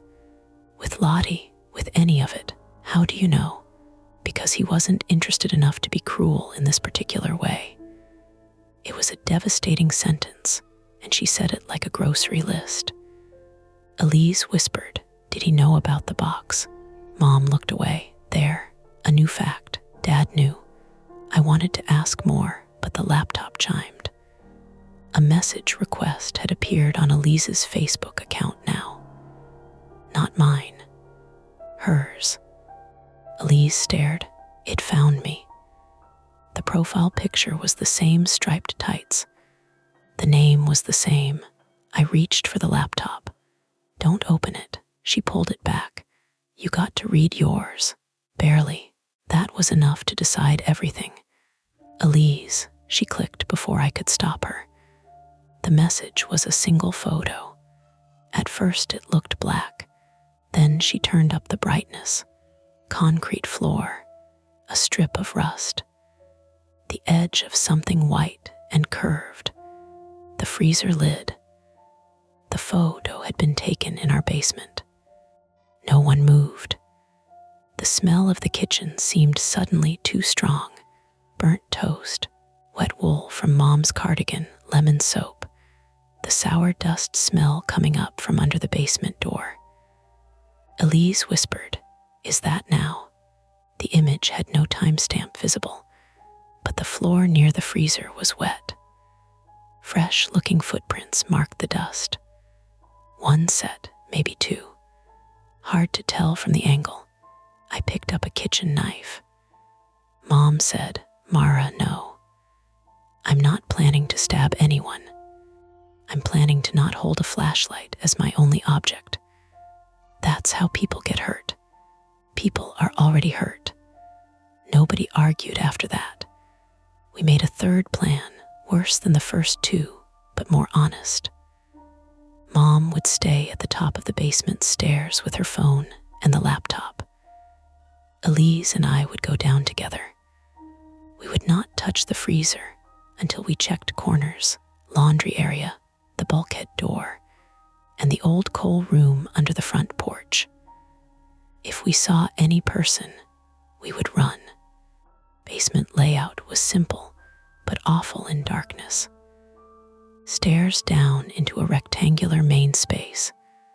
Washer and dryer immediately to the right. Chest freezer and laundry sink straight ahead against the back wall.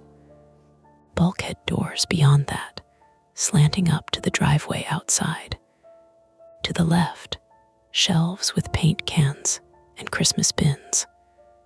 Far left, a low opening into a crawl space, like storage room under the front porch. I told Elise the map twice.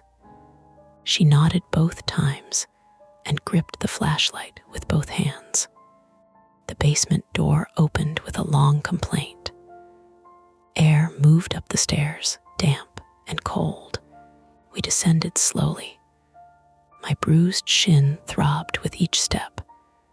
Elise's scraped wrist had left a dark smear on her sleeve. Behind us, Mom whispered into 911 again, trying to explain that a photo had been taken inside our basement. Her voice followed us down until the basement swallowed it. At the bottom, the flashlight beam found the washer, dryer, laundry basket, a bottle of detergent tipped on its side, blue liquid creeping across the floor. "That's new," Elise whispered. "Don't step in it." The chest freezer stood against the back wall, white lid closed, red alarm light blinking beside the handle. No beep now, just the blink. The bulkhead doors were shut. I swept the flashlight left. Shelves, paint cans, a cracked plastic Santa. No person. Then the beam hit the opening to the storage room. Something crouched inside. Elise clapped a hand over her mouth. I raised the knife. The thing didn't move. I took one step closer. The beam steadied. It was a child-sized winter coat hanging from a pipe, swollen with damp, hood up, sleeves dangling. One of Mom's old donation bags had split underneath it, spilling clothes across the floor. Elise exhaled so hard she coughed. "Coat," I said, though my voice barely worked. "Great," she whispered. "Love that." We reached the freezer. The red light blinked. I put my palm over the lid, cold. Not freezer cold. Not right. The lid wasn't latched all the way. Something thin had been wedged under the seal near the back corner. Elise aimed the flashlight. A green metal edge showed beneath the lid, the recipe box. Before I could stop her, she pulled it free. The freezer alarm started screaming. Not beeping now, screaming. A high, continuous electronic wail that filled the basement and bounced off concrete. Elise dropped the flashlight. The beam rolled wildly, showing my shoes, the washer, the bulkhead doors, then the ceiling pipes. Above us, Mom shouted, "What happened?" I grabbed the box. It was so cold it burned my fingers. The freezer lid shifted. From inside came a soft slide, something heavy settling. Elise sobbed once. "Open it." "No, Mara, open it." The phone in my pocket buzzed its last weak buzz. I looked. Battery 1%. One message. "Now you have to choose." The screen went black. At the same moment, the bulkhead doors at the far end of the basement rattled from the outside. Once, then again. Harder. The old hook latch jumped in its bracket. Rainwater sprayed through the seam. Upstairs, Mom screamed our names, and the kitchen door slammed shut above us. Not closed. Locked. The basement light was gone. My phone was dead. The freezer alarm was screaming, and someone outside was pulling at the bulkhead doors, while Elise stood beside me, holding the green recipe box like it had been waiting 12 years to be found. There was no way back up without opening the locked kitchen door. No way out except the bulkhead, and the latch was already bending. The bulkhead latch bent with a sound like a fork being twisted in someone's fist.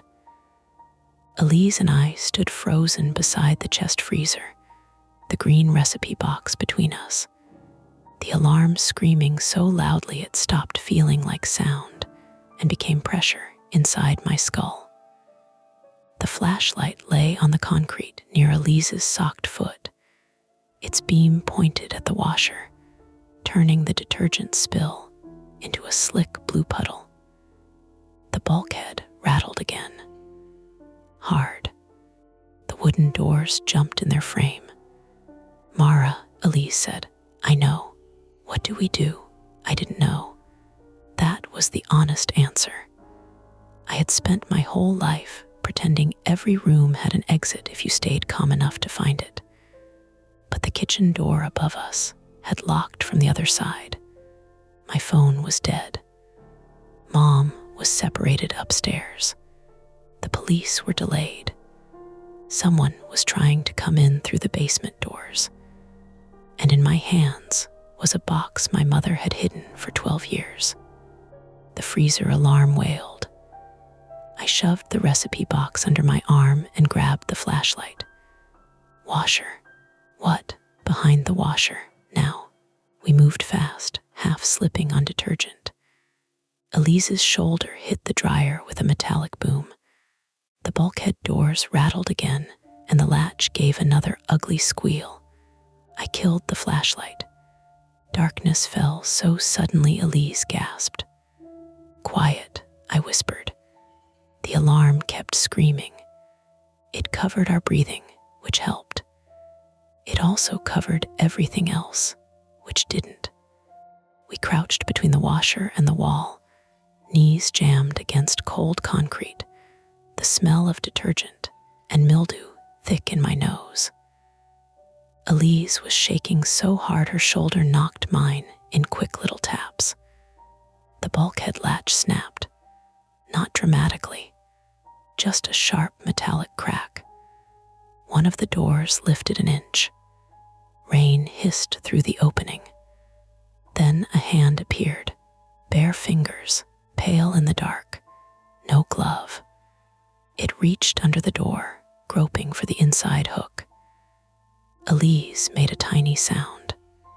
I clamped my free hand over her mouth. The hand found the hook, lifted it. The bulkhead doors opened. Rain poured down the outside steps, silver in the weak light from the driveway. A figure ducked in, hunched under a dark jacket, one hand braced on the wet frame, the other holding something close to their chest. Small, square, a phone. Its screen lit their chin from below. I saw a mouth, stubble, a wet strand of gray hair pasted across a forehead. Not a ghost, not a girl, a man. He stepped down into the basement and pulled the bulkhead doors halfway closed behind him. Not all the way, leaving one door propped open with his shoulder. Smart, a way out. The freezer alarm screamed at him. "Jesus," he muttered. His voice did not belong to a monster. That made it worse. It was ordinary, tired, irritated. He moved straight to the freezer. He knew the basement. Maybe not perfectly, but enough. He avoided the detergent spill. He stepped over the laundry basket. He went to the front edge of the freezer and yanked the lid open. Cold air rolled out in a white breath. The alarm stopped. The sudden quiet hurt. I heard Elise swallow. The man leaned over the freezer. "Where is it?" He said it softly to himself. Then louder. "Where is it?" He straightened and turned. His phone light swept the room. I ducked. The beam slid over the dryer, shelves, paint cans, the hanging winter coat that had scared us earlier, the floor. Then it stopped on the detergent spill, on our footprints through it. The man went still. I could hear rain dripping from his jacket. "Elise," he said. My sister stopped breathing under my hand. He knew her name. "Elise, I'm not here to hurt you." He sounded almost kind, winded but kind. I need the box, that's all. I looked at her in the dark. Her eyes were wide, wet, catching the faint spill of light from his phone. He took one step toward the washer, then another. I reached blindly along the wall and found the broom Mom kept jammed behind the machines. Cheap aluminum handle, plastic bristles, not a weapon, something close. The man said, "Your mother should have given it back." Something thumped above us. "Mom." The man looked up. "So did I." From the kitchen door at the top of the stairs came Mom's voice, muffled and panicked. "Mara." The knob shook. "Locked." The man smiled a little. That smile did it. Not wide, not theatrical. Just a tired, private little smile, like he had planned for this, and was pleased the pieces were holding. My fear compressed into anger. I came up swinging. The broom handle hit his wrist, not his head, because I am not coordinated in life-threatening situations. His phone flew from his hand, hit the concrete, and skittered toward the freezer. The light spun across the basement. He shouted and grabbed for me. I swung again. He caught the broom and yanked. I lost it. Elise moved then. Fast. She grabbed the bottle of detergent from the floor and hurled it at him with both hands. It bounced off his shoulder and burst open, blue liquid splashing across his jacket and the floor. He slipped, not enough to fall, enough for me to grab the recipe box and run toward the stairs. "Go," I shouted. Elise went first. The man lunged after us, shoes sliding in detergent. His hand caught the back of my hoodie. The collar jerked tight across my throat. My feet went out from under me. I hit the concrete on my hip. Pain flashed white. The recipe box skidded away. Elise screamed my name. The man was on me before I could roll. He smelled like rain, cigarettes, and wet wool. One knee came down on my thigh, pinning me. He reached for the box. I grabbed his wrist with both hands. His skin was cold and slick. "Let go," he said. "No, this isn't yours. Neither is my sister." He hit me. Open palm, hard, across the side of the face. For a second, everything went flat and bright. My ear rang. The basement tilted. Then Elise was there. She didn't hit him. She couldn't have done much damage if she tried. She opened the freezer lid with both hands and slammed it into his shoulder. The lid caught him from the side. He grunted, lost balance, and rolled off me. I scrambled backward, dragging my bad leg. Elise grabbed my arm, but I shoved the recipe box toward her instead. "Take it upstairs. The door's locked. Then make Mom open it." The man recovered faster than I hoped. He got to one knee, breathing hard. His phone lay near the freezer, screen cracked but still glowing. On it, I saw the Facebook profile. Lottie Bell. Message thread open. A sound clip waveform. The girl's voice had been a recording. I saw it for only a second, but it was enough. He had played us with files and texts and timing. Human, filthy, real. Elise saw it too. Her face changed. "That was you," she said. The man looked at her for the first time in full light from the cracked phone. He was older than I thought. Late 50s, maybe early 60s. Narrow face, gray-brown hair, a scar through one eyebrow. His nose had been broken once and set badly. There was something familiar in the shape of his mouth, not enough to place, just enough to make my stomach turn. He said, "You don't remember me." Elise backed toward the stairs with the recipe box clutched against her chest. No, she said. Good, he said. That means your mother got one thing right. I pushed myself up against the freezer. Who are you? He looked at me. Mara, he said, as if testing the name. You were always loud. I knew him then. Not clearly. Not with a name attached. But a smell. Cigarettes in a truck. A man leaning over the side fence when I was 17, talking to Mom too quietly. A neighbor from the old neighborhood in Westbrook, before we moved to South Portland, before Dad left for good. Mom's voice came from above again. Don't listen to him. He shouted toward the stairs. Patty, you kept my things. Elise flinched. His things. The recipe box was not full of imaginary gifts. It was evidence. The man lunged. I kicked the detergent bottle under his foot. It wasn't clever. It was desperate. He stepped on it, slipped hard, and crashed sideways into the laundry sink.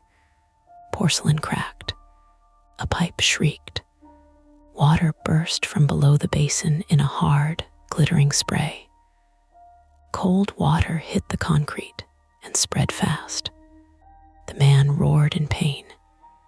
He had cut his forearm on the broken sink edge. Dark blood ran with the water. Move, I yelled. Elise ran up the basement stairs. I followed, limping, one hand dragging on the railing. Behind us, the man got up. Fast enough. Too fast.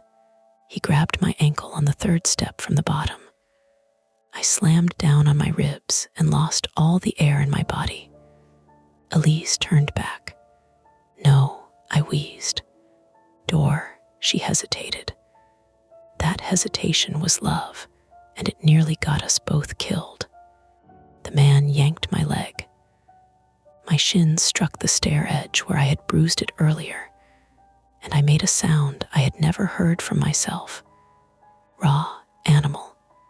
I kicked backward with my free foot and connected with his face. Not hard enough to break anything, but his grip loosened. I crawled, hands on splintered wood, knees banging. At the top, Elise pounded on the kitchen door. Mom, open it. From the other side, Mom screamed. I can't, the chair's jammed. Of course. In the dark, when the kitchen door slammed, one of the dining chairs must have tipped against it, or the man had wedged it before coming in. Either way, the door opened outward into the kitchen, and something on the other side blocked it. The trap tightened into a small, stupid piece of furniture. The man climbed after us. Water sprayed below. The broken sink hissed. Rain blew through the open bulkhead. The basement was filling with noise and water and cold. Elise shoved the recipe box at me. Hold it. Then she dropped to her knees at the top step and kicked the door. Once, twice. The third kick cracked something, not the door, her foot. She screamed and curled inward, clutching her ankle. The man's hand closed around the back of my jeans. I twisted, jammed the metal recipe box into his face with both hands, and felt the sharp corner split skin near his cheek. He let go with a curse. The box flew open. Objects scattered across the stairs. Tiny things. A plastic ring. A red ribbon. A brass button. A school photograph cut into a circle. A house key with a faded pink cap. A folded strip of newspaper. A tiny yellow earring shaped like a star. And beneath them, wrapped in wax paper gone soft with age, a roll of camera film. The man saw it. His face emptied. Give me that, he said. Now I knew what mattered. I grabbed the film. He came up the stairs with both hands reaching. No more pretending. No more soft voice. His mouth was bloody from the box. Water ran off his jacket and onto the steps. Elise, still on the floor, grabbed the broom handle I had dropped and shoved it through the railing spindles at knee height. He didn't see it. His shin hit the handle. He pitched forward. I threw myself sideways. He crashed into the door at the top with his full weight. The dining chair on the other side scraped backward. The door burst open. He fell through first, half into the kitchen, knocking over the mail table. Pill bottles scattered. Mom was there with both hands on her cane. Patricia Whitcomb, who could barely manage the stairs on a good day, brought that cane down across the side of his head with a sound I still hear when I'm trying to sleep. Once, he dropped to his knees. Twice, he reached for her. A third time lower across his wrist, he screamed and curled around his arm. "Girls," Mom said, out, short, clear, teacher voice. We moved. Elise couldn't stand properly, so I hauled her up under one arm. My hips screamed. My face pulsed. I tasted blood where my cheek had cut against a tooth. Mom backed toward the front door, cane raised, never taking her eyes off the man on the kitchen floor. He wasn't unconscious. That mattered. He was hurt, not defeated. He rolled onto one elbow, blood and detergent and rainwater smeared across his jacket. "You don't know what she did," he gasped. Mom said, "I know exactly what I did." She unlocked the front door. The grocery bag, labeled 4 LOTTIE, still sat outside, soaked and sagging. Mom kicked it aside with her bad foot and nearly fell. I caught her. Elise whimpered when her ankle twisted under her weight. We spilled onto the porch into hard rain. June, the beagle, was losing her mind next door. "Mr. Haskell," I screamed. No answer. The man behind us slammed into the door. Mom had pulled it shut, but not locked it. He hit it again. The frame shuddered. We could not outrun him. Not with Mom's knee, and Elise's ankle and my leg half numb. The neighbor's porch was 6 feet away across the shared landing. 6 feet became a mile. I dragged Elise. Mom hobbled behind us. The man hit our door again, and this time it opened a crack.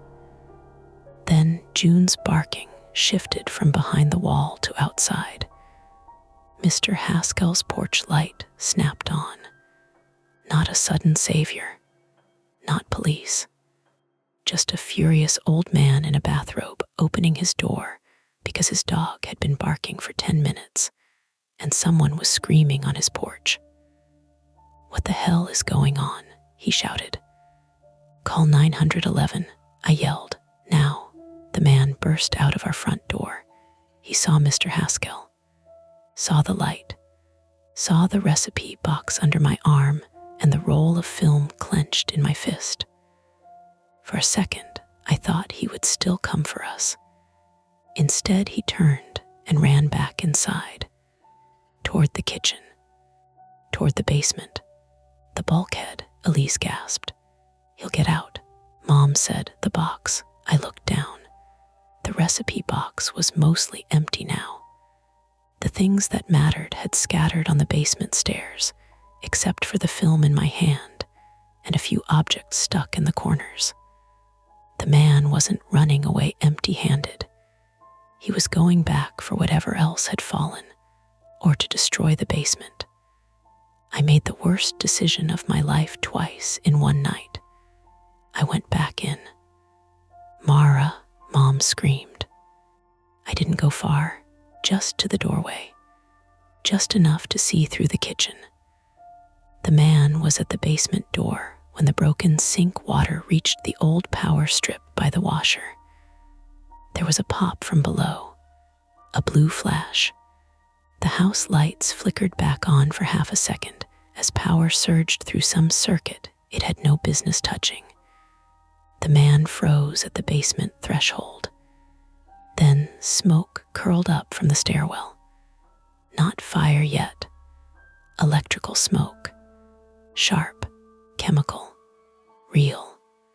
He backed away, coughing, and ran for the back door. I grabbed the nearest thing I could reach, the wet grocery bag from the porch. It split in my hands, dumping its contents across the floor. A child's drawing, a cassette tape, a driver's license so old the lamination had peeled, and a small yellow butterfly wing. Not Elise's broken clip, the missing half. The man saw it at the same time I did. He stopped. That second cost him. Mr. Haskell appeared behind me with a metal flashlight the size of a baton and swung it into the man's shoulder as he tried to shove past. The blow didn't knock him out. Real life doesn't work that cleanly. It staggered him. He grabbed Mr. Haskell's robe. They both crashed into the mail table. I dropped the recipe box and grabbed the cane Mom had lost on the porch. The man came up with the old driver's license in one hand. I swung at his arm, missed. He shoved me into the doorframe. Pain exploded in my shoulder. Elise, outside on the porch, screamed, "Mara, down." I dropped because I trusted her voice before my brain caught up. Mom threw the soggy grocery bag, not at his face, at his feet. The wet paper slid under his shoe. Combined with the rainwater, detergent on his soles, and the slant of the old porch threshold, it was enough. He went down hard. His head hit the edge of the radiator by the front wall. A dull crack. Then he lay there, breathing, eyes open, stunned. Nobody moved. Not him, not me, not Mom. Mr. Haskell groaned from the floor and said, "June, hush." June kept barking. Sirens finally sounded somewhere beyond the rain, far at first, then closer. I looked at the man on the floor. Blood ran from his eyebrow into the lines beside his nose. His chest rose and fell. He was alive. Hurt badly, maybe, but alive. Mom leaned in the doorway, both hands shaking, face wet with rain and tears. Elise sat on Mr. Haskell's porch step, clutching her ankle, the green recipe box beside her. The freezer alarm had stopped. The texts had stopped. The Lottie profile, whoever controlled it, had gone quiet because the person behind it was bleeding on our living room floor. For the first time all night, there was space enough to hear ourselves. Rain in the gutter. June barking. Elise crying through clenched teeth. Mom whispering, "I'm sorry," over and over. Not to him, not exactly to us. Maybe to the room where all her old choices had finally gathered. I opened my hand. The roll of film sat in my palm, slick with water and blood. Not proof yet, not answers, but something he had been willing to trap us, terrorize us, and break into our house to take back. The sirens washed blue and red across the wet porch. And even then, with the man down and the police finally turning onto our street, I could not stop looking at the tiny yellow butterfly wing on the floor, because someone had kept the other half. And for 12 years, no one had told us why. The first police officer through the door nearly slipped on the wet paper bag. That was the part I kept thinking about later. Not the hand under the bulkhead door. Not the freezer alarm. Not even the man's face turning toward us when the porch light hit him. I kept remembering Officer Dana Wilkes stepping into our living room with her hand near her holster, boots squeaking on the floorboards, and almost going down because a soggy paper grocery bag had turned our entryway into a trap. She caught herself on the doorframe. "Everybody stay where you are," she said. Nobody listened perfectly, because nobody in that house was still capable of perfect. Mom was on Mr. Haskell's porch, shaking so hard her knees kept knocking together. Elise sat on the top step with her bad ankle tucked under her like she could hide it from the pain. Mr. Haskell leaned against the siding in his bathrobe, one hand pressed to his ribs, muttering that he was too old for Facebook murder nonsense. June barked from behind his screen door until her voice went ragged. I was standing in the rain with one sock half off, the roll of film clenched in my fist. The intruder lay on our living room floor where he had fallen, eyes open, breathing in short, ugly pulls. His name, we learned 10 minutes later from the old driver's license, and then from the officers who ran it, was Leonard Bell, 58, male, formerly of Westbrook, Maine. Bell, Lottie Bell. That detail felt too neat to be real, which made it worse. He wasn't dead. His shoulder was dislocated. His wrist was fractured. The cut on his forearm from the laundry sink needed stitches, and the knock against the radiator had opened a flap of skin above his temple. He cursed at the EMTs when they rolled him onto his side. He cursed at Mom when they asked if she knew him. Mom didn't answer right away. Officer Wilkes looked at her. "Ma'am," Patricia Whitcomb, my mother, who had kept a tin of baby teeth and broken barrettes, and all the little proof that children had once passed through her hands needing care, stood under Mr. Haskell's porch light with rain dripping from her hair. "Yes," she said, "just that. Yes." The second officer, a broad man named Ruiz, came out of the kitchen and said there was water in the basement and a damaged electrical strip near the laundry sink. He told everyone to stay out until the fire department checked it. He said the freezer had been left open, the bulkhead latch broken, and there were multiple small items scattered on the basement steps. Multiple small items. A ribbon, a button, a key, a cut photograph, a child's ring. The kind of things you could fit in a little hand and explain away if you wanted to badly enough. Elise stared at the wet floorboards, face pale, lips pressed together. Every few seconds, she looked toward Mom as if checking whether she was still the same person. I knew the feeling. An ambulance took Leonard Bell away first.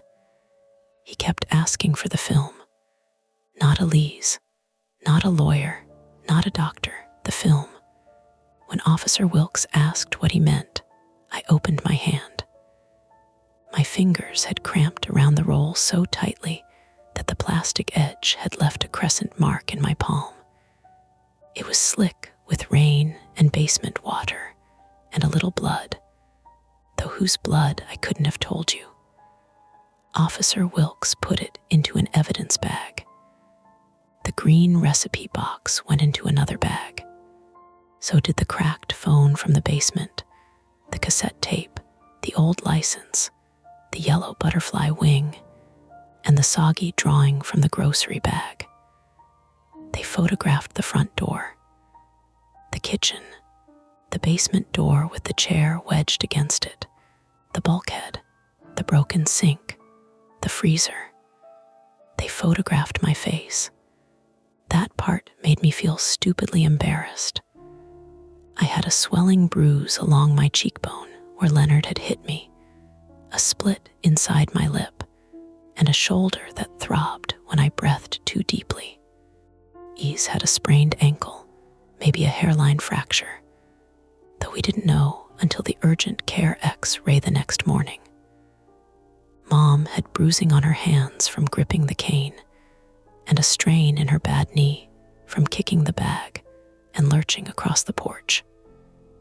Mr. Haskell had bruised ribs and an opinion about everyone under 40. "You people put your lives on the internet," he said, while an EMT taped a cold pack against his side. Then act shocked when some freak walks in holding a password. Nobody had the energy to argue. The police separated us for statements. Not far, just separate corners of the same broken, wet house. I sat at the kitchen table under the restored overhead light, while Officer Ruiz asked me to walk him through the night from the friend request onward. The power had come back after the surge, though the basement circuit stayed off. The house looked obscene under full light. Safer, technically. Worse, visually. Mud on the floor, pills under the radiator. The mail table cracked at one leg. A blue streak of detergent on the basement door like paint from a child's hand. I told him everything. The request, the post, the texts, the voice recording, the freezer, the box. I admitted I had not blocked the account right away. Ruiz didn't scold me. He just wrote it down. That was somehow harder. From the living room, I heard Mom speaking to Officer Wilkes. Her voice was low and flat. Leonard Bell had lived 3 houses down from us in Westbrook when Elise was small. He was not family. He was not a friend, though Mom said Gary, our father, used to drink with him sometimes in the garage. Leonard had a daughter named Charlotte, called Lottie, who died in a car accident when she was 5. Not 12 years ago, like Elise had once claimed. Longer, before Elise was born. After the accident, Leonard became the sort of neighbor adults warned each other about quietly. Not because anyone could prove anything, because he watched children too long, because toys disappeared from yards, because once Mom found Elise at age 6 standing by the side fence, holding a red ribbon, talking to someone she said was Lottie's dad.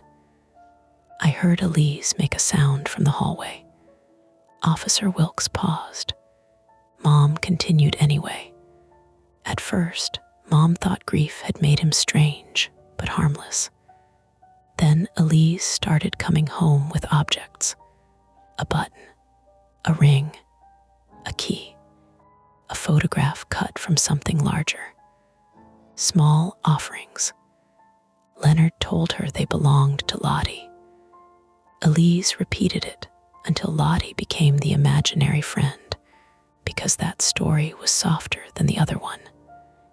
Then Mom found the camera. That was the piece she had never told us. Not in the introduction to the nightmare, not on the stairs, not while we stood in the rain. She told the police because the night had finally gotten too narrow for silence. One afternoon, when I was at school and Elise was napping, Mom saw Leonard near our back steps. He said he had come to return a toy. After he left, she found the green recipe box tucked behind the lilac bushes by the laundry room window. Inside were the objects Elise had received, along with a disposable camera and a roll of film. Mom never developed the film. That was the part that made me turn my face toward the wall. She said she was afraid of what she would see, afraid of what Gary would do, afraid police would ask why she had let Leonard talk to Elise more than once, afraid, maybe, that nothing criminal would be clear enough and she would have torn open her family for nothing. So she hid the box, first in the pantry, then the closet. Then, years later, when a basement pipe burst and ruined half the stored things, she put the metal box in the freezer to protect it from damp and forgot it there. Forgot. That was the word she used. I don't think Elise believed it. I didn't either, not completely. Leonard went to prison 2 years after we left Westbrook, not for anything connected to us, but for breaking into a home in Scarborough. He got out the previous winter. Somehow, he found Mom again. Found me through public posts. Found Elise through me. Maybe found the duplex by following Mom from the pharmacy, or getting our address through one of the many stupid cracks ordinary life leaves open. He wanted the box back. He built Lottie to get it. The fake account. The messages.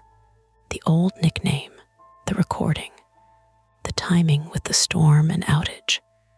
He had been outside the house long enough to hear some of what we said, and the rest he knew because he had been part of the original rot.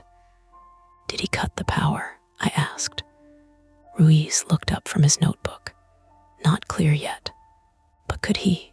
Your exterior breaker panel shows signs of tampering. We'll have someone look at it. That was police language for yes, maybe, but I'm not promising you anything. At 3 a.m, the officers let us leave. Not permanently. We couldn't stay in the house until the basement was checked and the electrical damage assessed. The freezer contents were ruined. The laundry sink was cracked beyond use. The front door still closed, but only if you lifted it by the knob. The bulkhead latch was gone. The house no longer felt like shelter. Mr. Haskell said we could sit in his kitchen until my aunt drove up from Biddeford. His kitchen smelled like coffee, wet dog, and menthol cough drops. June pressed herself against Elise's uninjured leg and whimpered, as if apologizing for barking at the wrong things all year. Mr. Haskell gave Mom a towel, gave me a bag of frozen corn for my face, and gave Elise an old wooden chair to prop her ankle on. Then he put on the kettle without asking. That was the first ordinary thing after everything. Water heating, a dog sighing, rain fading from hard percussion to a soft hiss in the gutters. Elise didn't speak for almost 20 minutes. She sat with the green towel around her shoulders, eyes fixed on the police lights flashing through the lace curtains across the room. Finally, she said, Lottie wasn't real. No one answered too fast. Mom looked down at her hands. No. Elise nodded once. Then she said, but I talked to someone. Mom closed her eyes. I thought I made her up, Elise said. All these years, I thought my brain did something weird, and everyone just humored me. Elise, Mom whispered. No, Elise's voice stayed quiet. That made it worse. I built my whole fear around the wrong thing. I thought I was scared because I imagined too much. But somebody was actually there. I wanted to comfort her. I didn't. There are comforts that only make the comforter feel useful. I had used plenty of them. So I sat beside her and let the frozen corn burn my cheek. Mom said, I was trying to protect you. Elise looked at her. From what happened, she asked. Or from knowing you didn't stop it sooner? Mom flinched. The kettle clicked off. No one moved to pour it. A week later, Leonard Bell was charged with burglary, stalking, criminal threatening, assault, and evidence tampering. More charges were pending. Officer Wilkes told us, depending on what they could recover from his phone and the old film. The fake Lottie account vanished 2 days after his arrest, taken down by the platform or deleted by someone with access. The police said Leonard had used prepaid devices, public Wi-Fi, and old photos from local archives and obituaries to build it.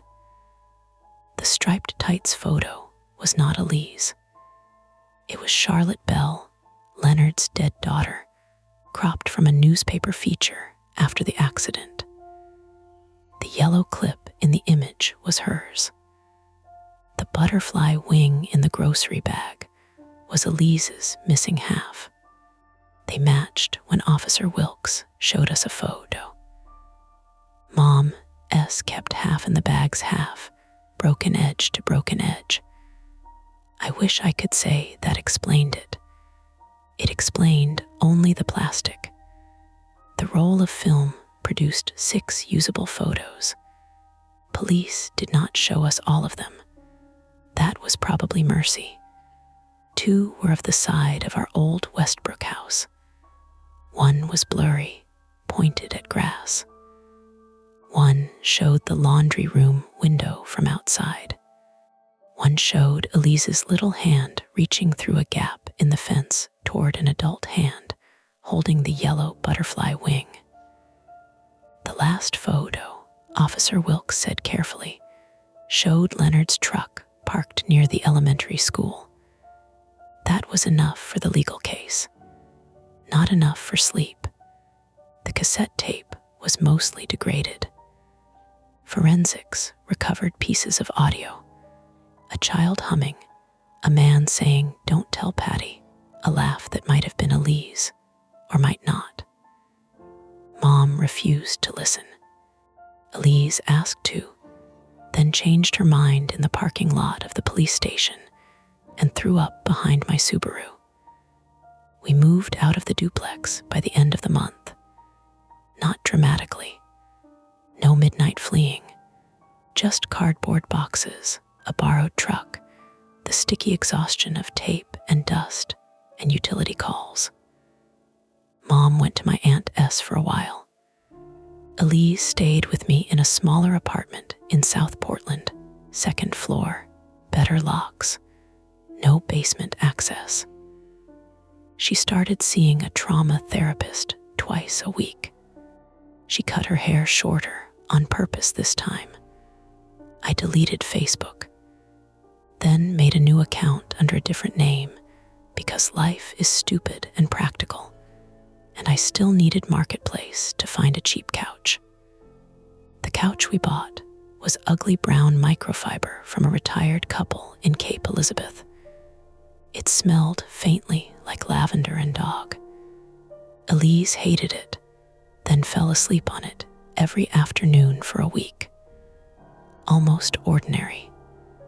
That was where we landed. Mom called every morning. Elise answered every 3rd day. I answered the rest. Nobody yelled. That would have been cleaner. Instead, there were pauses, careful questions, weather reports, physical therapy updates, apologies that came too late, and explanations that never quite reached the place they were aiming for. One evening in April, Elise brought home grilled cheese ingredients without telling me why. White bread, American cheese, tomato soup in a dented can. She cooked in silence, burning one corner of each sandwich because our stove ran hot on the left burner.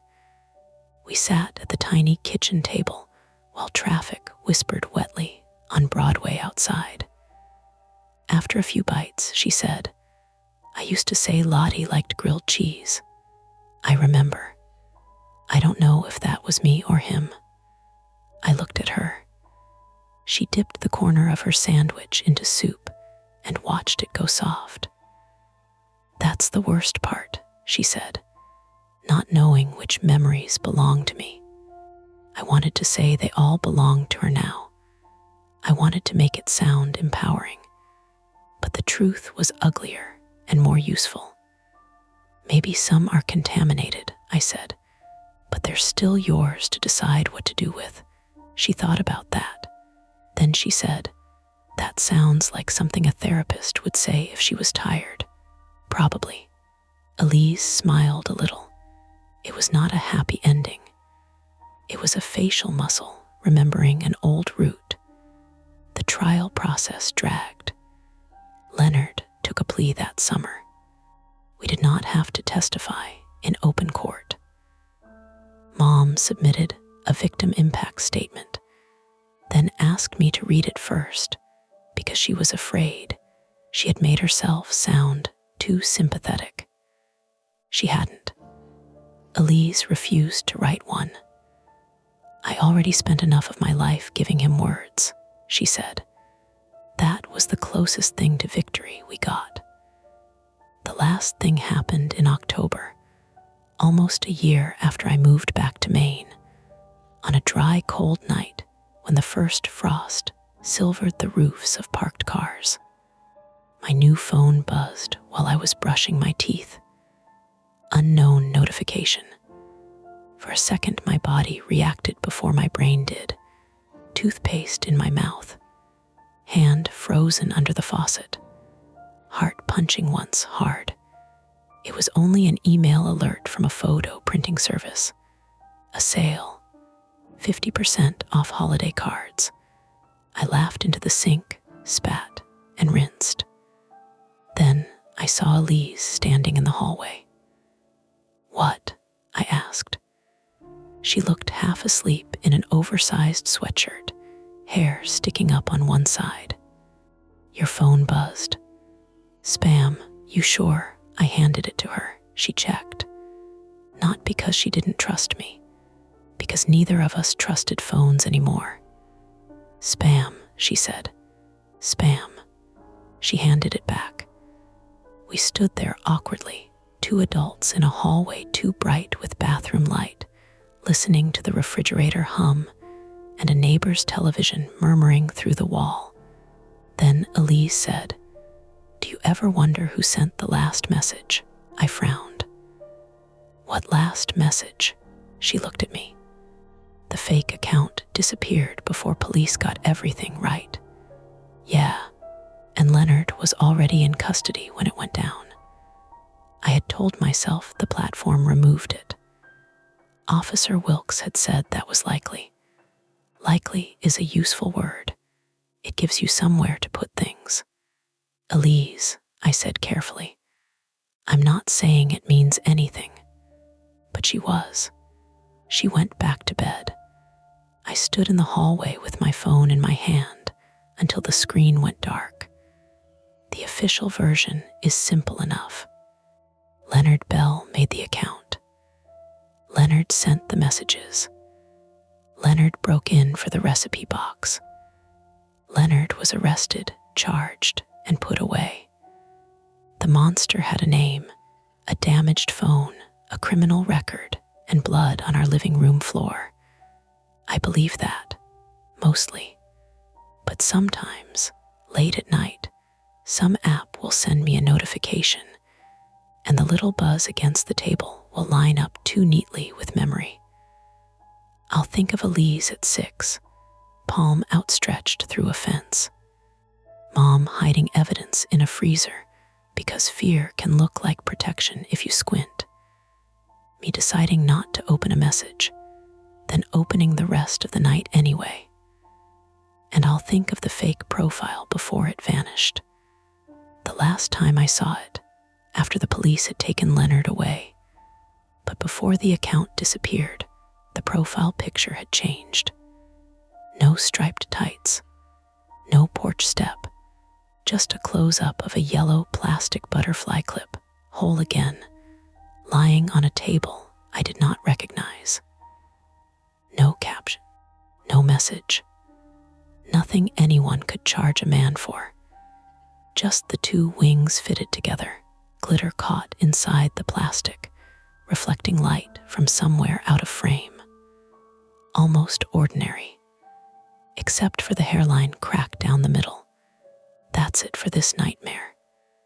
If you enjoyed it, please like the video, subscribe to Mia Horror Stories, and turn on notifications. It really helps keep the stories alive. And don't stop here. Dive into another one of our videos and keep the fear going.